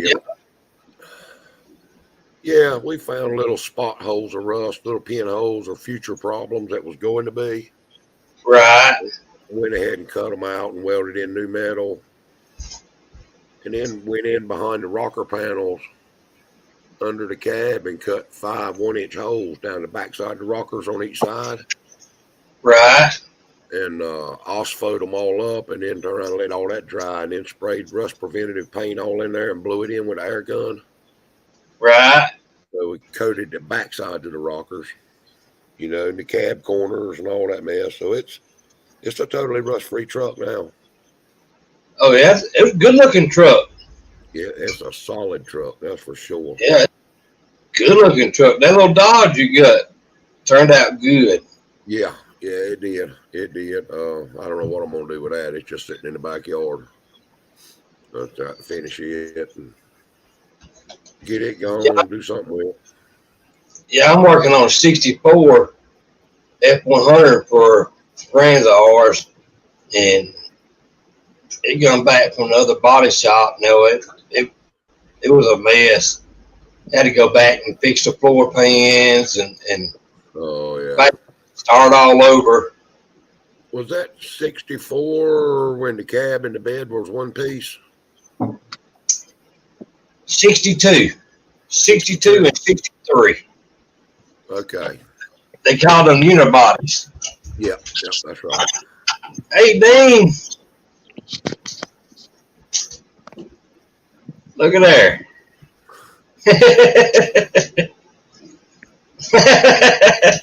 That boy ain't right. That man right there is very intelligent on this Ford stuff. He's very intelligent.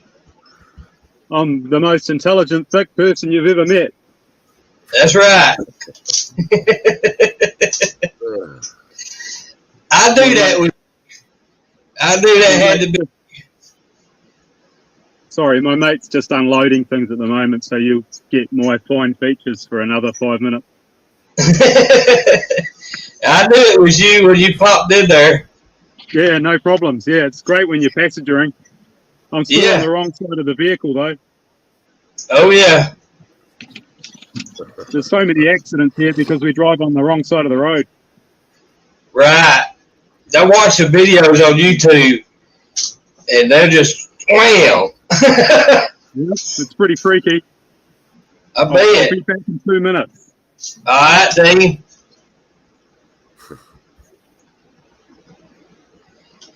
Let's see the 60. Australia. Okay. See the 63s and the 62, 63 unibody truck, Ford trucks. I think they only made them for 2 years. Okay. Did they make them long bed and short bed unibody? The one I had was short bed. That's all I've ever seen was short bed, but I don't think they made a long bed. But I could be wrong. I've never seen one. Just short beds is all I've ever seen. Right. Yeah, I like them. I like them square body Chevrolet. Yeah, they're good looking body style. After that, cheap to fix, you know, they're relatively cheap to fix. Yep. I couldn't believe that 86, a front fender was $110-$120. Right. A front fender for that 65 C10 of mine is $300. Right. You know, hoods, good God Almighty, hoods are high. Oh, you can't buy a hood now. No, I mean, the Chinese hoods are $1,300. Yeah. I've got a damn plywood one on there first. I got a GT 350, 550 Mustang hood out here off of 05 to 08. Uh-huh.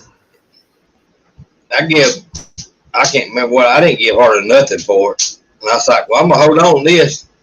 So if I ever buy 05 to 08 Mustang, I got the hood for it. Yeah, yeah. And stuff's so high now, it's hard to do anything now. Yeah, man. It's crazy. But I'm really thinking when we get that C10 finished, I'm going to probably pull that S10 I got in the shop and go ahead and stick a V8 in it and the transmission that I've got. You know, I got a turbo 350 sitting there with a trans brake in it and reverse valve, straight cut gears and all. It's built. Oh, yeah. May go ahead and stick all that, because I got all that stuff. You don't have to buy nothing, really. You know, and build a set of headers for it. But right. I do that and get that running. Unfinished and Pure Pontiac said they did make a long wheelbase. I've always seen short wheelbases. Okay. That's all I've ever seen around here. Which around here, beds were the thing. Right. You know, only farmers had long bed trucks. Everybody else had a short bed truck around here. That's exactly right. It was 114 inch long bed is 122. That's right. He's right. Unfinished is right there. Huh. Okay. Hello, big block. Hop on up. Just go ahead and hop up here. I like them both. That 79 Ford F-150 was long wheelbase. The short beds have always just been a better looking truck to me. But, you know, I'm not going to turn a long bed down neither. Right. But, you know, now the long wheelbase trucks are bringing just as much, if not more, than the short wheelbases are. Yeah, that's right. And, you know, in the Chevrolets, I don't know about anything else, but the GMs, the chassis are stamped. So you could move the rings and all forward for the short bed. Right, and then right. The chassis off. Right. You know, so it was kind of one chassis done them both. I've seen a bunch of videos where they're taking long wheelbases and shortening them. Yeah. Making it's not bad to do. If you can find a bed, you know, right. Or make one, whatever. But yeah. Beat me to the punch. Said most of the unibodies came in, most of them went to Canada where they rebadged as Mercury's. Exactly right, Rose. I did not know that.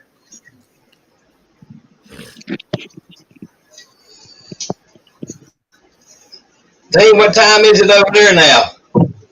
At the moment, it's 10 minutes past 1 in the afternoon. Oh, wow. Wow. I always thought the world was flat and we didn't have time problems.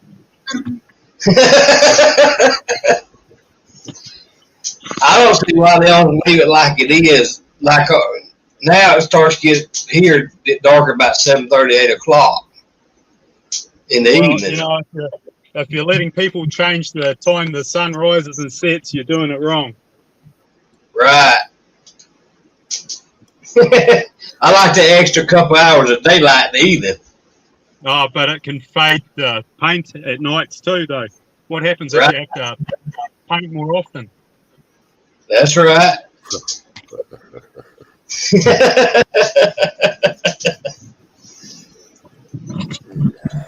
Dan, you gonna ever buy you another Mustang?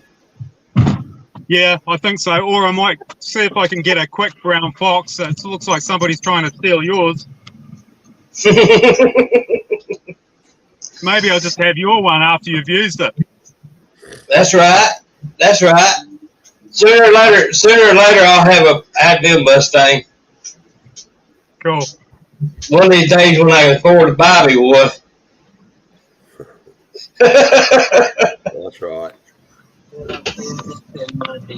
All right, we'll have to put you on silent mode now because I'm noisy. All right.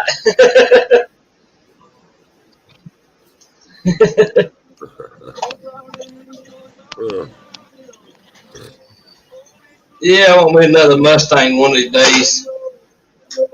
I tried. What year do you want? I want me a Fox body. 83 or 84. Well, they're everywhere, but they think they're made out of gold. Yeah. So I won't say much. I found one. I found one for around about $3,000, but it was done nothing but a hull. I'm talking about nothing but a hull. Shit, $3,000. I better be able to drive it home. Yeah. And I said, well, that ain't gonna work. Nah, no, that's not gonna work. Way back. Because we got to drive it 428 miles, and I don't want to drive one with no carpet and 2 seats in it and no upholstery. Yeah, that's gonna get old quick. Yeah. Yeah, I had a Pro Street S10 that weren't no fun to drive. Right. Looked good, but it wasn't fun to drive at all. Right.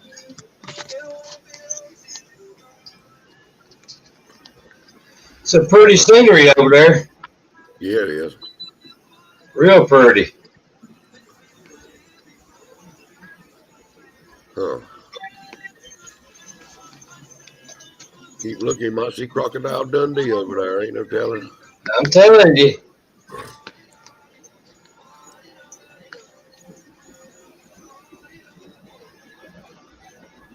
Huh.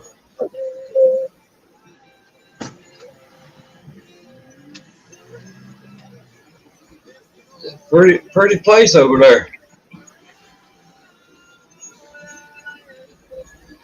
Almost that part right there looks like the 80s and 70s downtown. Yeah, that's right. It does. Yeah, all the downtown around here like that gone. Right. Hey, dang, that shopping center looks like what we had back in the 70s and 80s.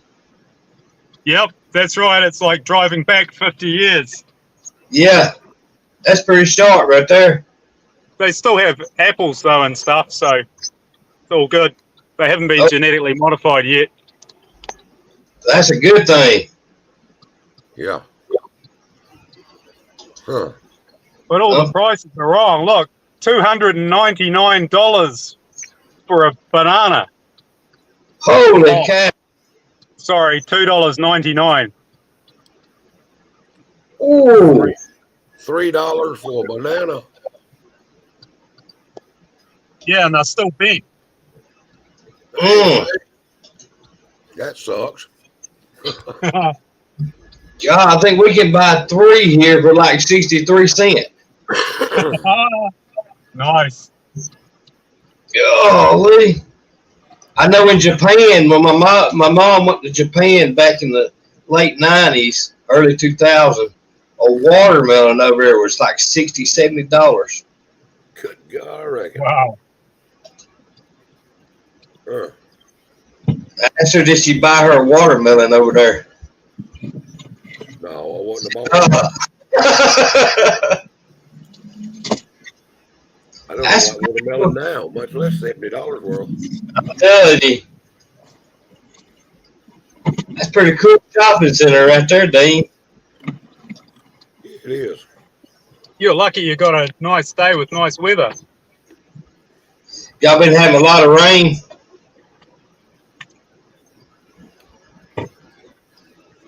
We've missed out.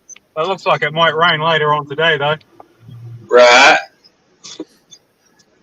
We had nothing but freaking rain here. Seems like it rains about 3 days out of the week.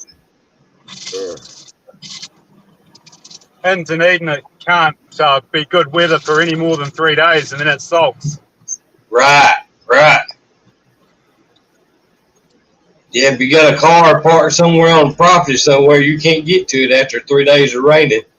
You have to wait till it dries up to dig it out. It's a pretty place over there, Dean.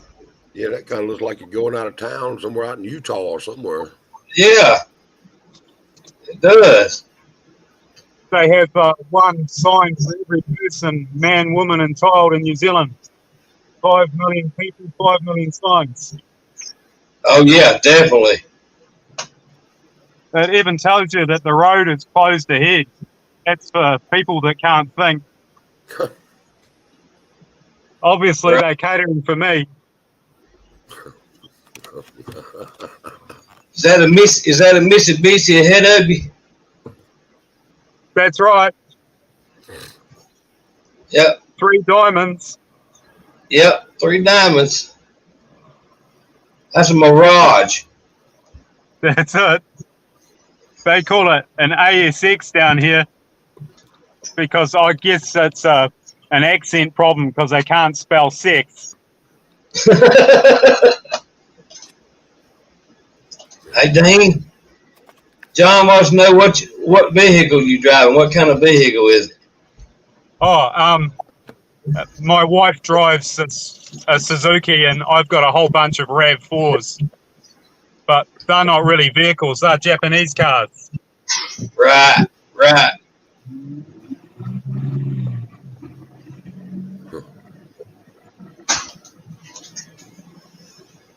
Yeah, what Yeah, are we you had- doing now? What kind of truck you driving now, Dean? It's a Fuso, it's a Mitsubishi. Yep. We had those over here. Yep. A bunch of them made out of road backs, but you don't want one because you put a car on the back of it, the front wheels go up in there. Yeah, that'd be handy. Yeah. Yeah. Things there, your feet's the first thing to a wreck. Yep. What'd you call that, Dean? What kind What's that? What'd you call that truck there? What? Pardon me? I said, what kind of truck is that you just said that you're driving now? Oh, a Fuso, yeah, a Fuso 161. Oh, sorry, 616. Yeah, it's like 666, but the 50 AD version. Right. It's got all the bells and whistles on it. It does everything except drive the vehicle itself. Right. There's got to be one loose nut on the road. Right. Yeah, I used to drive a sweeper truck, and we had a bunch of those Mitsubishi trucks like that. Oh, yep. To me, I'd rather have one of them than a regular truck. It was more comfortable. Some of them are pretty good. In New Zealand, they tend to be all forward control, though, so they're nowhere near as comfortable as a proper truck. Right. And crash safety leaves something to be desired. It's always awkward when your legs are no longer physically connected to your body after a big accident. Right. First responder will tell you, you're lucky you've got safer trucks over there. Right. You're going to make sure you wear that seatbelt. Yeah, that's it. I've got a T-shirt that says, yes, I am wearing my expletive seatbelt, but this is a real one as well. Right. Yeah, they some good trucks. Man, we got more mileage out of those than we did a Chevrolet or Dodge. We bought a couple of Dodge trucks. Man, we wouldn't in a year's time. They were so wore out. Man, you couldn't even keep tires on the front end of it. Boy, you running street sweepers? Yeah, yeah, yeah. We Dodge just. It's just, I don't know. I don't think they know how to build a front end on them bigger trucks. Well, my buddy just bought today a 2023 F-150 four-wheel drive with a 14,000-pound tow package on it, and it's got a 3-point-something twin turbo V6. Oh yeah, oh yeah, Little thing will fly. oh yeah. But my Lord, the sticker said was $72,000. Oh, I ain't paying that much for one. No. We drove a 2022 F-150 four-wheel drive. It was loaded when our Escape was in the shop. They nice. Yeah. But they ain't that nice. Well, I want to know how that satellite works, where, it's got like the backup camera. Right. It shows the camera 360 degrees around the truck and an aerial photo of the truck. Like you're standing up 25 feet above the truck and looking all the way around it on the screen. How does that thing do that?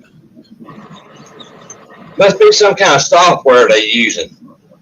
I guess. I don't know. But I could walk away from his truck or start walking up to the truck and a little bell would start dinging and a dot would show up on the daggone side of the vehicle where I was walking up to, so he was showing me.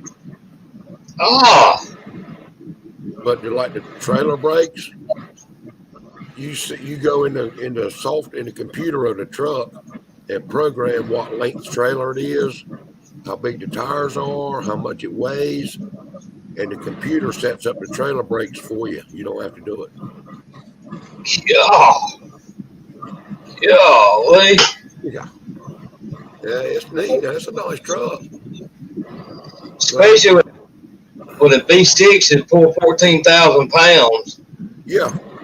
Well, he bought a brand new camper that was 10,300 pounds, something like that. And towing it home, he said that truck just went right on the ride with it, weren't no problem whatsoever. Holy cow. Then he got 13 miles to the gallon towing that camper home, which was on pretty much flat land. But 13 miles to the gallon, he said the truck didn't squat. It didn't act like it was in a bind. You could pull out and pass somebody, weren't no problem. Right. I said, how the hell does that little old motor make that much power? I think he said It's it was all 400 horsepower, I think is what he said it was rated at. Oh yeah, it's probably doing it too. Yeah. That one we had the Coyote engine, the 5.0 Coyote engine. Yeah. Yeah, that's some bad little motors too. Oh yeah. But yeah, it's weird looking under the hood of that truck. It just don't even look right. Oh yeah. But I think he said out the door that truck was 63 or 64,000 out the door. Ooh. I'd hate to know what his payments is. Yeah. He didn't say, and I didn't ask. I didn't even want to know. House payment. Yeah, really. I don't want to have another house payment. No.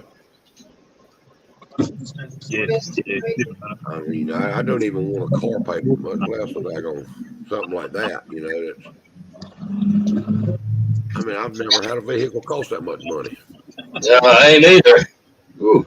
Hey, Chris, it's Buster Radio.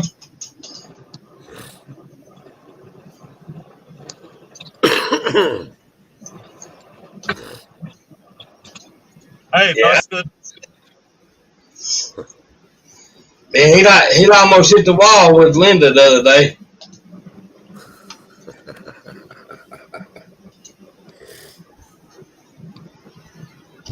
He done good down there.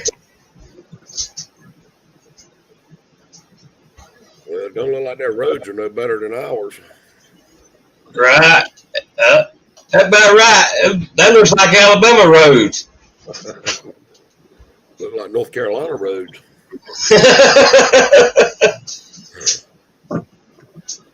Now that's pretty country right there. It is. It's real pretty over there. Dean just gonna have to ride us around. Let us watch him. Yeah, that's it.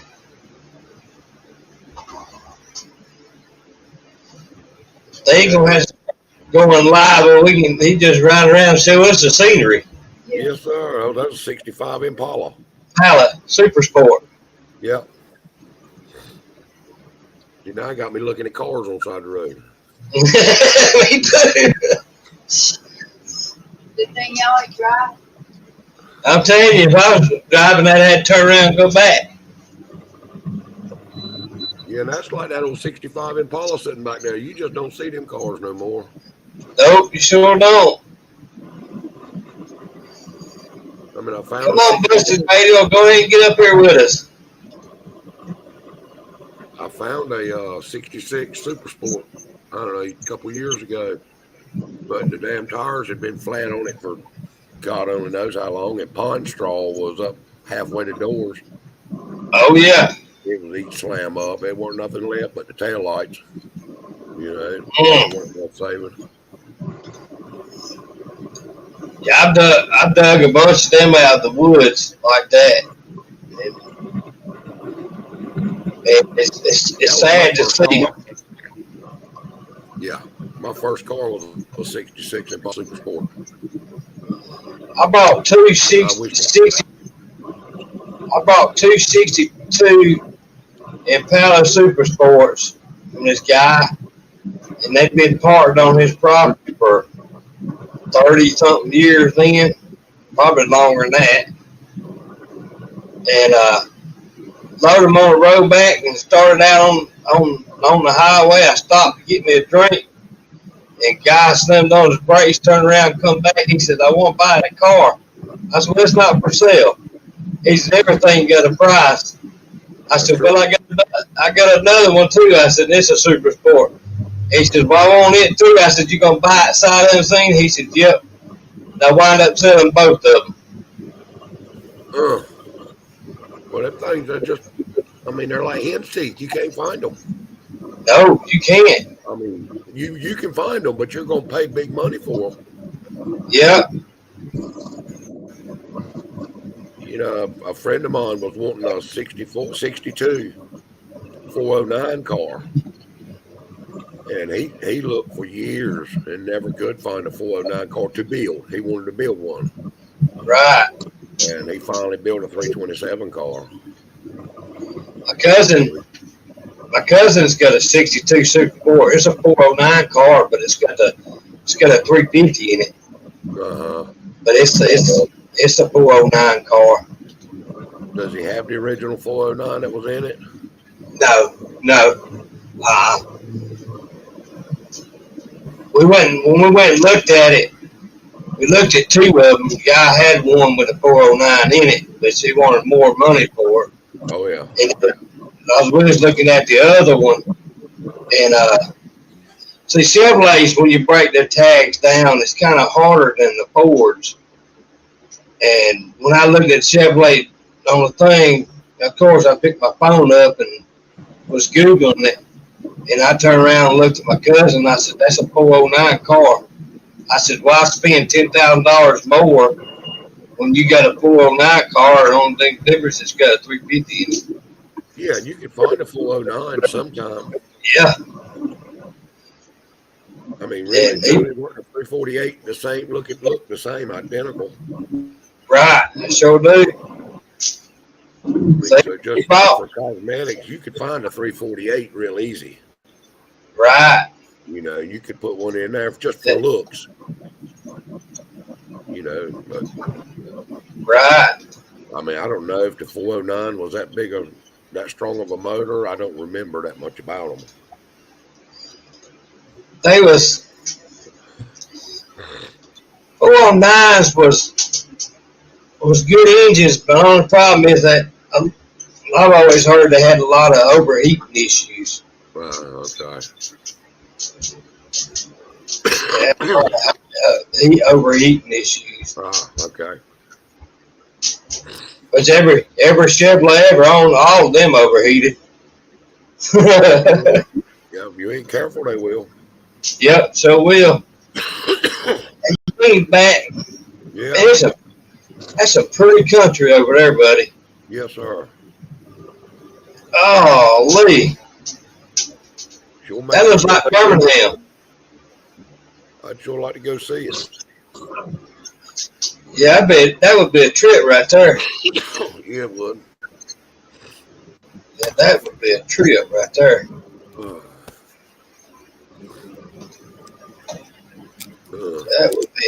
That would be a trip. So where you at on your 302 now?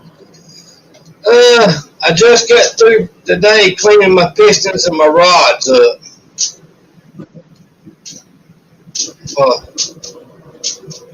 Got my block ready. It come pretty clean. Well, I got a on them, did they? 44,000 on it. Okay. The problem was it was never driven. It was never driven just a short distance. And a lot of oil stain in the motor. Yeah, a lot of it.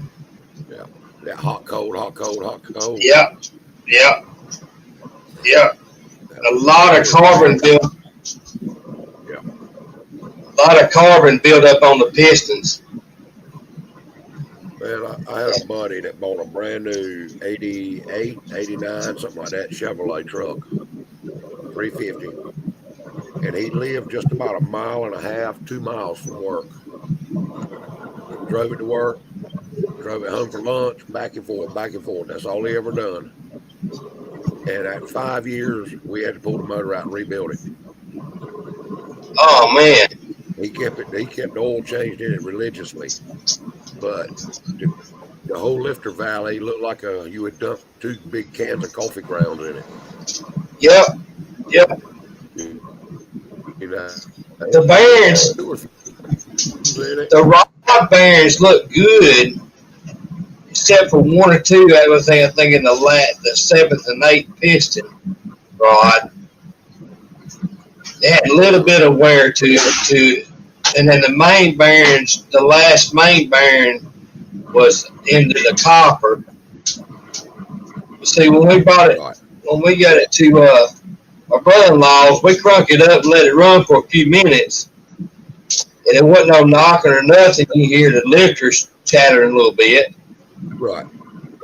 But then when we shut it off, we didn't let it run long. We shut it off and pulled it out and tore it down. And when I took the oil filter off of it, I realized the oil pump wasn't even pumping oil. Stop, slam up. Yep. So I figured that was probably the reason why he parked it, was because of the oil pressure. Yeah. What, has it messed the crank up? No, the crank's good. I gotta carry it and let him polish it. Because the surface. All you need is rings and bearings, really. Yeah. I've got all the kit, the bearings, the oil pump, timing cover, timing chain, cam and lifters, the whole 9 yards. I got to get it. Huh? You putting a stock cam back in it, or is it going? No. I'm going. It's a Elderbrock cam and lifters. Okay. I got to find me a set of heads because when I was pulling the valves out on the two ports that was open, the valve guys came out the two valves on that one head. I got you.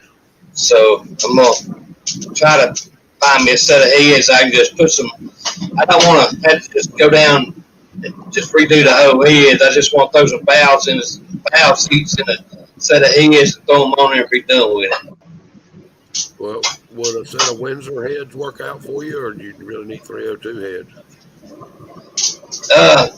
302, 289, 302, 351s. I've got a set of 69 351 4 valve heads, but somebody's changed the studs out and made a rotor heads out of them. And you don't want to go that way? No, because if I go that way, then I'm going to have to change out my camshaft. I'll have to use another camshaft. I got you. So you just need a set of stock heads. That's I need a set of stock heads. Are they dish pistons in that motor, or are they flat tops? Flat tops. Okay, so you really got to be careful on what head you put on it, so you don't run the compression way high on you. Right. If I go to like a GT40 head, which I'd love to get a set of those heads for, but them right there are so hard to find. If you do find them, they want $1,000 for them. If I'm going to spend $1,000 for a set of those heads, I'm going to add about $400-500 more and go buy me some aluminum heads. That's right. Brand new aluminum. Right. But if I find some E7 heads just to throw on there, I'll be happy with a set of E7s. Because then later on, I can always go back and change them. You know what I'm saying? Oh, yeah. Well, that's like a buddy of mine's got a 454 he's messing with, putting a pickup. And he's looking for this kind of head and that kind of intake. I said, man, why don't you just stick the motor in the truck stock? Right. Drive it like that for a little while. Order you a cam and put a cam in, and we'll do a head change and all then. Right. You really don't know what you're gaining with power, when you build it all on the bench and just stick it in there, drive it and build it up. And just all along. Right. I don't want to build it up. It may have enough power, you're happy with it. That's right. That's exactly right. I've been happy with those heads, the guides when they came out, but I don't have the tool to put the guides in it, and I don't want to go spend $200-300 on them heads because they'll drive them back in there. They're the cheapest. They're the cheapest of the cheapest. See, in 1980, that's when all the manufacturers was trying to cut down the horsepower on a lot of the engines, see. And Ford decided to use those heads on a 302. It's like 172 horsepower with them heads on it. Okay. So that was like the most crappy heads Ford had. Yeah. Now, how hard would it be to find a set of 289 heads? Here, if you find a set, you're going to pay for them. Because everybody down here, if it's old, they think it's worth a lot of money. Oh, okay. They've been watching Barrett Jackson, then, ain't they? Yeah, yep, that's it. A junk car here is going to cost you between $1,200 to $1,500. Do what? Yeah. Yep. A junk. Yep. Well, it ain't worth scrapping then. Well, $10 a hundred. The last time I checked, it was like $6 or something a hundred. Okay, well, somebody told me it had went up the other day to like $9 or $10 a hundred. Yeah. At at $10 a hundred, say that Thunderbird would bring probably 3,500. 240 bucks. Uh-huh. It'll bring 240 bucks. And you're gonna have to pay $1,000 to get it. Right. Right. No, that ain't gonna work. Nope. I mean, unless you could sell a lot of parts off of it. Right. Yeah. Okay, but If you got a place to park them, yeah, and you can buy them, they'll make some money back. But you really, on a junk car, you don't want to give no over $300 for a junk car, because after you spend over $300, that's cutting in your profit margin. Yeah.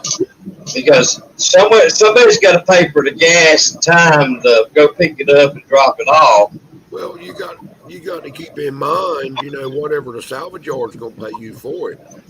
With the crusher, right. whatever the crusher's going to pay you for it. Right. You got to buy it for less than that just to break even. Right. Right. I mean, yeah. See, that a lot of people don't realize that when they got a junk car sitting there and they think it's worth a good bit of money, in reality, it's not. No. It's not worth it. Yeah. It's just, No. there's some out there you can get for $200-300, but they slim to finding. Well, there's a boy up the road here from me that's got a little scrap yard. He buys junk cars, and he's got 2 or 3 OS 10s out there that are long bed, regular cab, rusted out. Right. No motor and transmission. And he's wanting $500 and $600 for them trucks. Oh yeah. There ain't no way. Mm-mm. And he done drug them out the swamp. I used to buy them right here, and when people right here was giving $50 a piece, I was buying them for $100. Yeah. And then everybody started going to $100, and I'd buy them for $200 a piece. And I brought many of them like that. I crushed a lot of nice rides. I'm talking about some sure enough nice ones. And I've crushed them. He was telling me the other day that he picked up a late 70s Corvette. He said, the body looks good. He said the interior's ruined, the motor's bad, got flooded. Right. But he gave the people $350 for the car. Yeah. That's worth $350. Yeah. Yeah. A couple of pieces off the body is going to get your money back. Yeah. Yeah. I mean, it was one of those with a factory cowl induction hood. Right. Right. I can't remember what year he said it was. Something in the 70s. Right. But shoot, man. Yeah, that was making money. Right. But them old $500 square body rusted out S10s, no. No. Used to, me and my wife could leave the house in the morning.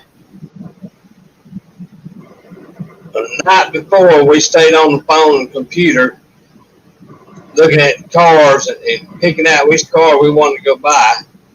We'd leave out in the morning and buy 5 of them in one day, and cut the converters off of them, cut the radiators, the AC condensers out of them, the set of aluminum wheels, snatch them off right there on the trailer and haul them straight to the master.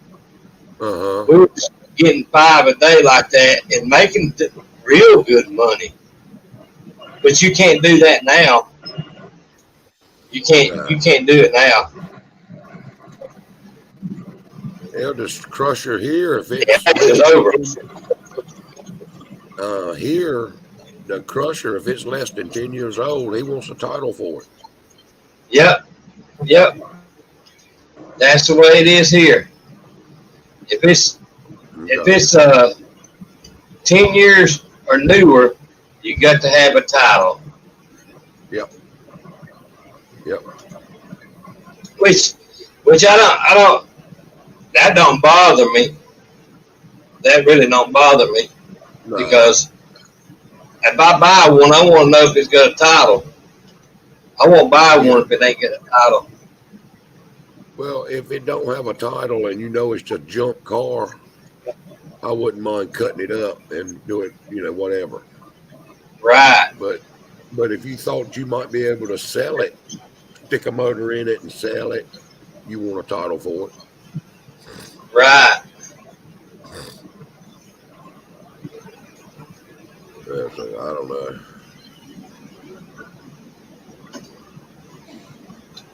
But anyway, it is what it is. Oh yeah, it's a whole different ball game now than what it used to be. Yeah. And it's not gonna get no better. No. I mean, I've seen the boys down bullets copper out of them. Yep. And when I stripped everything. Everything. Yeah. Well, like that aluminum air conditioner stuff, you can get all that and sell it all for aluminum.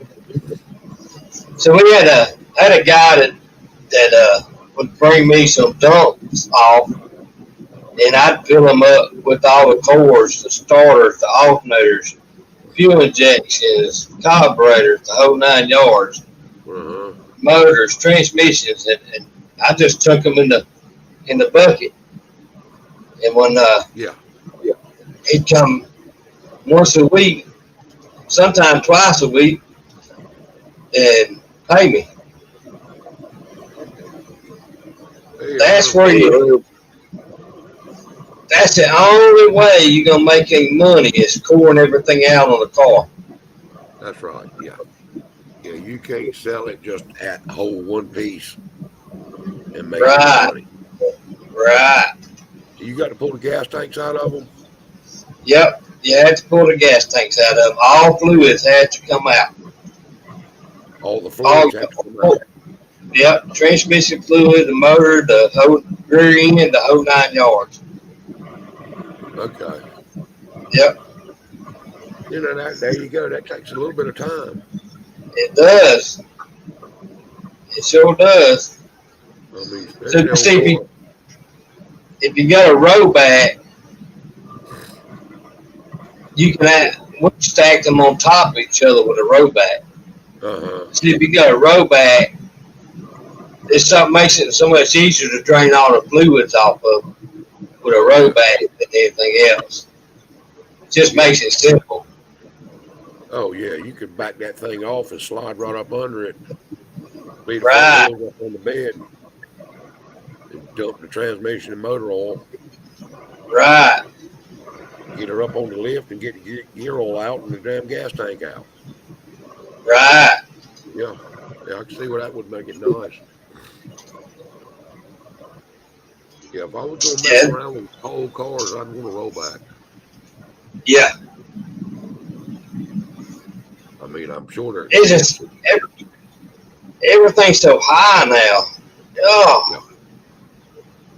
Yeah, what's diesel fuel? $4.80 a gallon, something like that. Yeah, tags are outrageous now.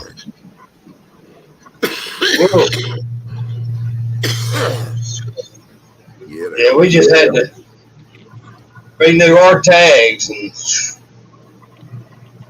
I was sweating. Oh yeah, I was sweating. Hey, you got a rollback? No, I don't. We're looking for one. My brother-in-law, he's got that wrecker. But I used to have a car hauler and a rollback years ago, and I wound up and a wrecker, and I wound up selling all three of them. Oh yeah. Yeah. Were you looking at A steel body rollback or aluminum body? I like to have a metal bed Uh huh. because if you got a metal bed and you hauling junk, you ain't gonna tear your bed up.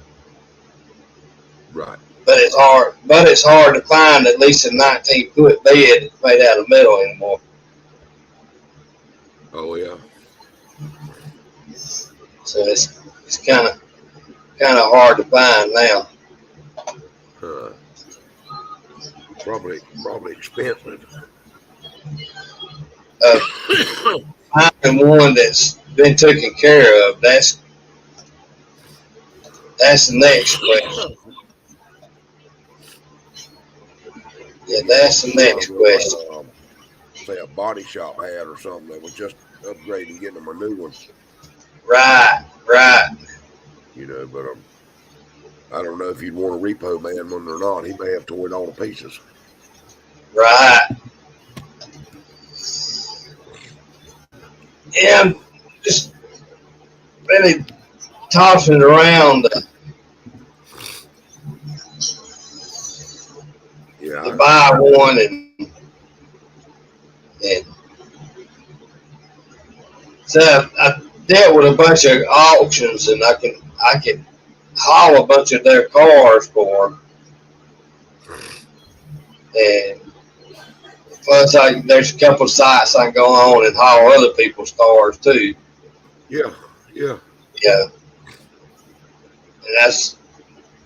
And plus we haul our own if we, when we go buy something, we can just haul our own. That's what we kind of thinking. Well, you could always get in the pure tow truck business, where you. Well, one thing about that is I don't want to have to get up at 3 o'clock in the morning and go get a drunk off the side of the road. I'm with you there. My neighbor does that. Yeah, or get up at 3 o'clock and it's got a foot of snow on the ground and it's 20 below zero. Go get the car out of the swamp. Yeah. Yep, my neighbor does that right now. Yes. That part, I done that. That part of it. Yeah, I didn't like it. Yep. Yeah, he is tired of it. I mean, there's no family life there. You can't plan nothing. No. I mean, you've got to live that record service or either have somebody to trade up with you, Right. And it's hard to find somebody that's going to be there when you need them. Yeah, and take care of your mess too. Right. Yeah. Yeah, that ain't. A lot of people abuse a truck. They abuse it. And it's hard to find somebody that takes care of it like you do, That's right. So. I don't know. Yeah, that ain't something I'd want to really get into. I've done it for about a year and working at the shop too.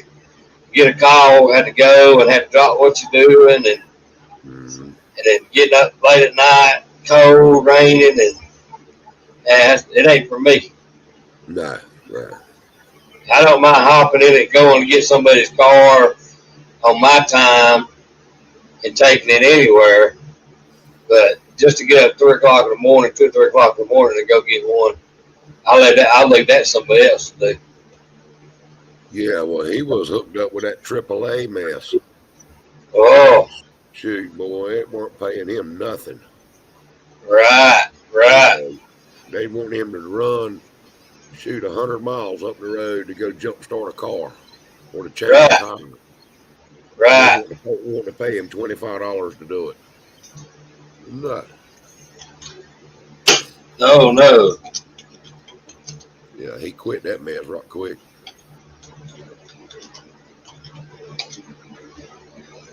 Yes.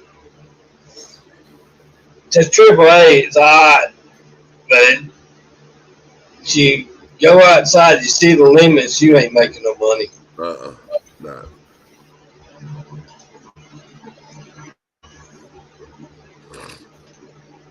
Yeah, you're not making no money. They got hooked up. The boy he works with, they got hooked up moving vehicles for DOT, where they had Ah, serviced and moved and pulled to the dealership and all this. right, That's a pretty good lick there. right. Yes. If you got a truck, you can make some money. You just got to know how to make the money. Well, and you've got to take care of the truck so it don't cost you money. That's right. That's exactly right. You just can't put that truck in doing something that a truck twice its size was made to do. Right, right. You know, And things go. Man, that country over there is pretty.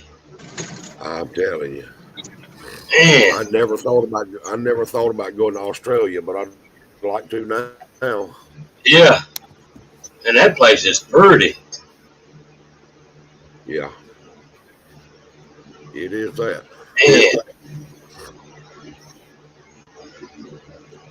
He's gonna have to ride us around more. That's cool. yeah. Yeah, he's going to have to go live more. Yeah.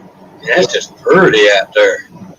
Is this something you're gonna start doing every Tuesday night or something?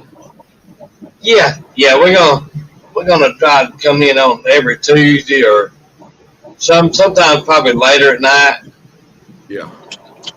We're just trying out the camcorder now. We had to go get a cam for the computer, Uh-huh. and it makes it a lot easier instead of trying to do it from the phone, because it's a headache trying to shoot it from the phone there and be able to get on there in front of the computer. Yeah. Yeah. Well, it seems to be a lot more clear than it was this time last week. Yeah. Yeah, it makes a lot of difference. Yeah, it's a pretty place out there.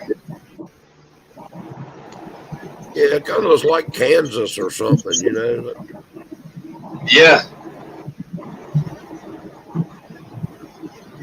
Huh. I want to live out there on that hill somewhere, where the nearest neighbor is out down the road.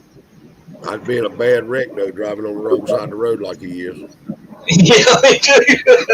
That'd be hard to do. Yeah, that'd be. Man, that would take some getting used to. Yeah, it would. It would. And the road looks like all roads. Yeah. Same striping. Huh. That's pretty cool right there. It is. That must be a hay farm there. That's what it looks like. But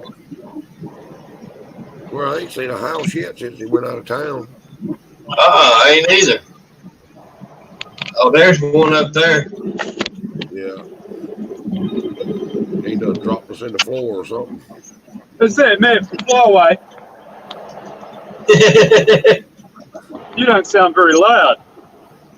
Can you hear me now? We can hear you. Just 1 second, I'll put you on loud. So, there you go. Is that working? Yep, I can hear you. Yeah.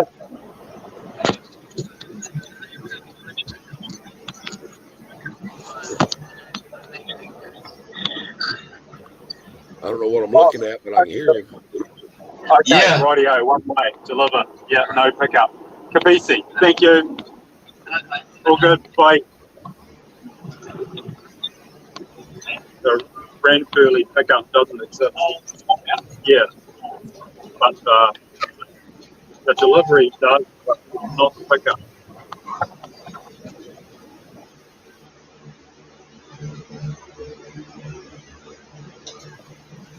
There he is.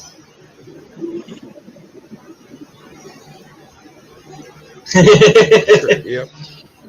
Yeah, he's gonna have to do that online.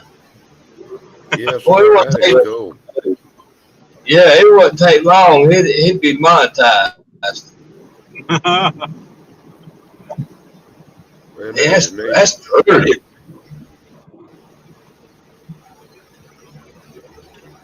And I don't know what I thought Australia to look like, but that's not it. Yeah. I like the little road signs. Yeah. Pretty cool. Boy, you take a bunch of rednecks that live around here and take them over there and they got to drive on the wrong side of the road. Boy, Yeah. that would be bad. I couldn't drive over there.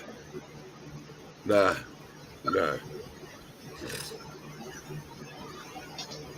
Oh, well. I think That's I'm right. gonna get There's 5 million people over here that can't drive over here either. Oh yeah, he's from New Zealand. New Zealand, not Australia. Okay. Yeah. Yeah, it would probably take me a couple of days to drive over there. Yeah. Instead of turning right, I'd be wanting to turn left. Man, it would be messed up.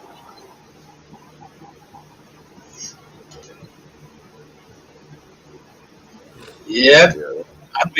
I'd be really messed up.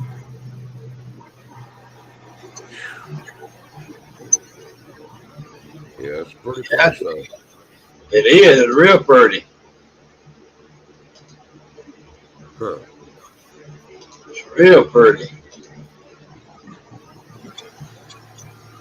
All right, well, that's cool. But anyway, so you gonna start putting your motor together tomorrow, maybe? Probably toward the weekend, probably. Well, you got to get it crank polished too. Yeah, I gotta get it, and I still gotta clean my pan and my pulleys and stuff like that. And what do you reckon the machine shop would charge you to could you reinstall them valve guides, or are they just you don't think so? yeah, it had to have some new ones put in it. I wonder how bad that would be. Probably about $300, probably. Okay. That would be my guess. Plus, they had to buy the guys to do it with. Yeah. Which guys ain't too bad. I think I looked the other night. They wasn't too bad. I mean, really, all they do is drill them out in it, and then press in the bronze ones, and then hone them out to the valve size, the valve size. Right. Yeah. Yeah. See, when it's parred, I guess that's the two cylinders that was open. And I guess sitting on that carport for 30 years, when it rained, they started sweating, and that's probably what happened there. Yeah, probably so.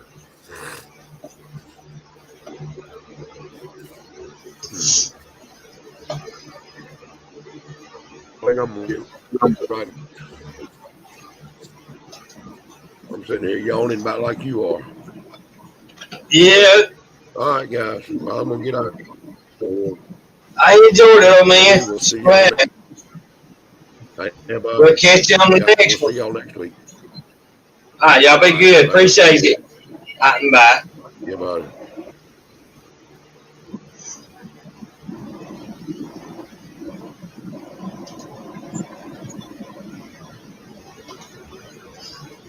Dean, I guess we're gonna shut it down, buddy.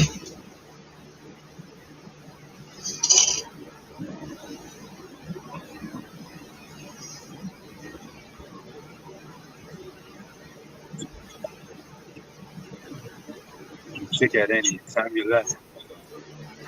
I guess we fix to shut it down, buddy.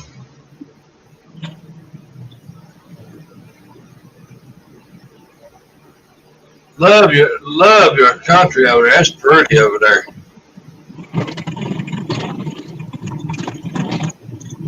It's pretty.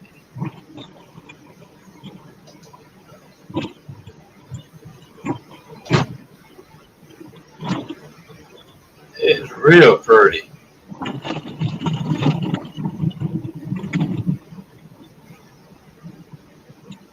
Man, it's pretty over there.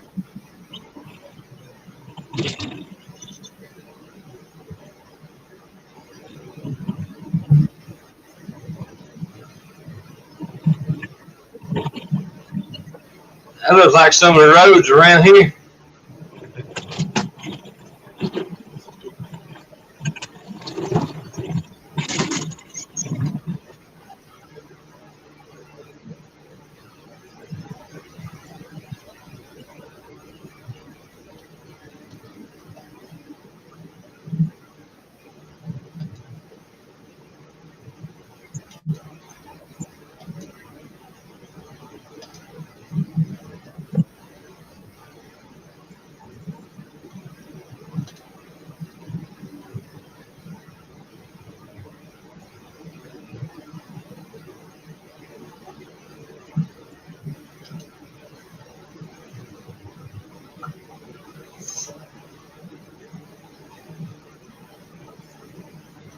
Dang, we fix to end it, and I'll catch you on the next one, buddy. All right, take care. Thanks for letting me in. Oh yeah, anytime. Enjoyed it. Enjoyed it, buddy. All right. Everybody have a good night, and thanks y'all for coming in and putting up with us the last 2 hours. Appreciate every last one of you.